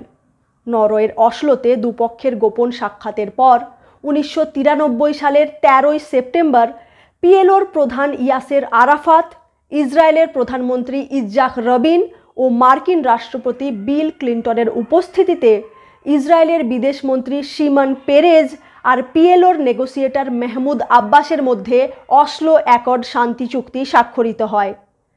এই চুক্তি অনুযায়ী পিএলও ইসরায়েলকে একটি বৈধ রাষ্ট্র হিসেবে স্বীকার করে, আর ইসরায়েল পিএলওকে প্যালেস্টিনীয় জনগণের একমাত্র বৈধ প্রতিনিধি হিসেবে স্বীকার করে। ওয়েস্ট ব্যাংক ও গাজা স্ট্রিপে একটি অন্তর্বর্তী সরকার গঠনের মাধ্যমে ইসরায়েলের সাথে শান্তিপূর্ণ সহাবস্থানের সিদ্ধান্তে সম্মত হয় পিএলও। দুই পক্ষের সম্মতিক্রমে প্যালেস্টিনিয়ান অথরিটি নামক একটি অন্তর্বর্তী সরকারের গঠন করা হয়, যারা পরবর্তী 5 বছর ওয়েস্ট ব্যাংক ও গাজা স্ট্রিপের শাসনকার্য পরিচালনা করবে। আর এই দুই অঞ্চল থেকে ধীরে ধীরে ইসরায়েলের সৈন্য সরিয়ে নেওয়ার প্রক্রিয়া শুরু করা হবে। এই শান্তি চুক্তি স্বাক্ষরিত হওয়ার পরের বছরই অর্থাৎ 1994 সালে ইসরায়েলের প্রধানমন্ত্রী ইৎজাক রবিন, বিদেশমন্ত্রী শিমন পেরেজ আর পিএলওর চেয়ারম্যান ইয়াসের আরাফাত এই তিনজনই একসাথে নোবেল শান্তি পুরস্কার লাভ করেন। 1995 সালের 24শে সেপ্টেম্বর ইসরায়েল আর পিএলওর মধ্যে দ্বিতীয় অসলো একর্ড স্বাক্ষরিত হয়। এই চুক্তি অনুযায়ী ওয়েস্ট ব্যাংকের সমগ্র অঞ্চলকে 3টি ভাগে বিভক্ত করা হয়, এরিয়া এ, বি এবং সি। এরিয়া এ অর্থাৎ ওয়েস্ট ব্যাংকের 18% অঞ্চল, যা প্যালেস্টিনীয়দের অধিকারে থাকবে। এরিয়া বি অর্থাৎ 22% অঞ্চল, যা ইসরায়েল ও প্যালেস্টাইন দুপক্ষেরই যৌথ অধিকারে থাকবে। আর এরিয়া সি অর্থাৎ বাকি 60% অঞ্চল, যা ইসরায়েলি আর্মির অধিকারে থাকবে। অর্থাৎ ইউএন পার্টিশন প্ল্যান অনুযায়ী যে ভূখণ্ডে প্যালেস্টাইন রাষ্ট্রের গঠন হওয়ার কথা ছিল, অসলো অ্যাকর্ডস অনুযায়ী তার মাত্র কয়েক ভগ্নাংশেরই অধিকার পায় প্যালেস্টিনীয়রা। আর এতে দুপক্ষেরই কট্টর দক্ষিণপন্থী অংশ অত্যন্ত ক্ষুব্ধ হয়ে ওঠে। পিএলওর সাথে এ ধরনের শান্তি চুক্তি স্বাক্ষর করার কারণে 1995-এর 4 নভেম্বর প্রধানমন্ত্রী ইৎজাক রবিনকে গুলি করে হত্যা করে একজন কট্টরপন্থী ইহুদি। এদিকে প্যালেস্টিনীয়দের মধ্যে সমগ্র প্যালেস্টাইনের বদলে কয়েকটি খণ্ডিতাংশের অধিকার পেয়ে সন্তুষ্ট হয়ে যাওয়া পিএলওর প্রতি ক্ষোভ, হতাশা আর অসন্তোষের সৃষ্টি হয়। তাদের জনসমর্থনে ভাটা পড়ে। আর এই সুযোগকে কাজে লাগায় হামাস। তারা ইসরায়েলের ওপর আক্রমণের পাশাপাশি পিএলওর ওপরও আক্রমণ চালাতে থাকে। সাধারণ প্যালেস্টিনীয়দের মনে হামাসের প্রতি বিশ্বাস জন্মাতে থাকে। তাদের মনে হয় হামাসই হচ্ছে তাদের নিজস্ব প্যালেস্টাইন রাষ্ট্র গঠনের জন্য আপোষহীন লড়াই চালানো একমাত্র প্রতিনিধি। ধীরে ধীরে হামাসই হয়ে ওঠে প্যালেস্টাইনের প্রধান শক্তি। তারপর থেকে প্রায়ই হামাস ও ইসরায়েলের মধ্যে ছোট বড় নানা সংঘর্ষের ঘটনা ঘটতে থাকে। তবে হামাসের এই সব কার্যকলাপে স্বাধীন প্যালেস্টাইন রাষ্ট্র গঠনের অনুকূলে সেরকম কোনো অগ্রগতি হয়নি। উপরন্তু গত 7ই অক্টোবর যখন হামাস আচমকা আক্রমণ চালায় ইসরায়েলের ওপর, তারপর থেকে পরিস্থিতির চূড়ান্ত অবনতি হয়েছে। এই হামলার পরিপ্রেক্ষিতে গত 2 মাসেরও বেশি সময় ধরে ইসরায়েল লাগাতার আক্রমণ চালাচ্ছে গাজা অঞ্চলে। এই লাগাতার আক্রমণে গাজা আজ ধ্বংসস্তূপে পরিণত হয়েছে, আর সেখানকার অধিবাসীদের জীবন কাটছে দুর্বিষহ যন্ত্রণার মধ্যে। মৃত্যু হয়েছে কয়েক হাজার শিশুরও। এই অঞ্চলে যাতে পুনরায় শান্তি ফিরে আসে, তার জন্য রাষ্ট্রসংঘ সহ বিশ্বের সব শক্তিধর দেশগুলির এগিয়ে আসা উচিত এবং এই দুপক্ষের সাথে আলোচনার মাধ্যমে ওই অঞ্চলের সমস্যার স্থায়ী সমাধানের লক্ষ্যে উপযুক্ত পদক্ষেপ গ্রহণ করা উচিত। এ অঞ্চলে দ্রুত শান্তি ফিরে আসুক এবং প্যালেস্টাইনের সমস্যার দ্রুত ও স্থায়ী সমাধান হোক, এটাই কাম্য। কিন্তু সত্যিই কি বিশ্বের শক্তিধর দেশগুলি আন্তরিকভাবে এই সমস্যার স্থায়ী সমাধানে আগ্রহী?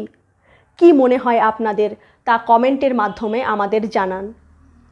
ইসরায়েল ও প্যালেস্টাইনের এই জটিল আর দীর্ঘ ইতিহাস নিয়ে আলোচনা করতে গিয়ে পর্বটি একটু বড় হয়ে গিয়েছে। সমস্ত বিষয়কে আমরা যথাসাধ্য বস্তুনিষ্ঠভাবে আপনাদের সামনে তুলে ধরার চেষ্টা করেছি।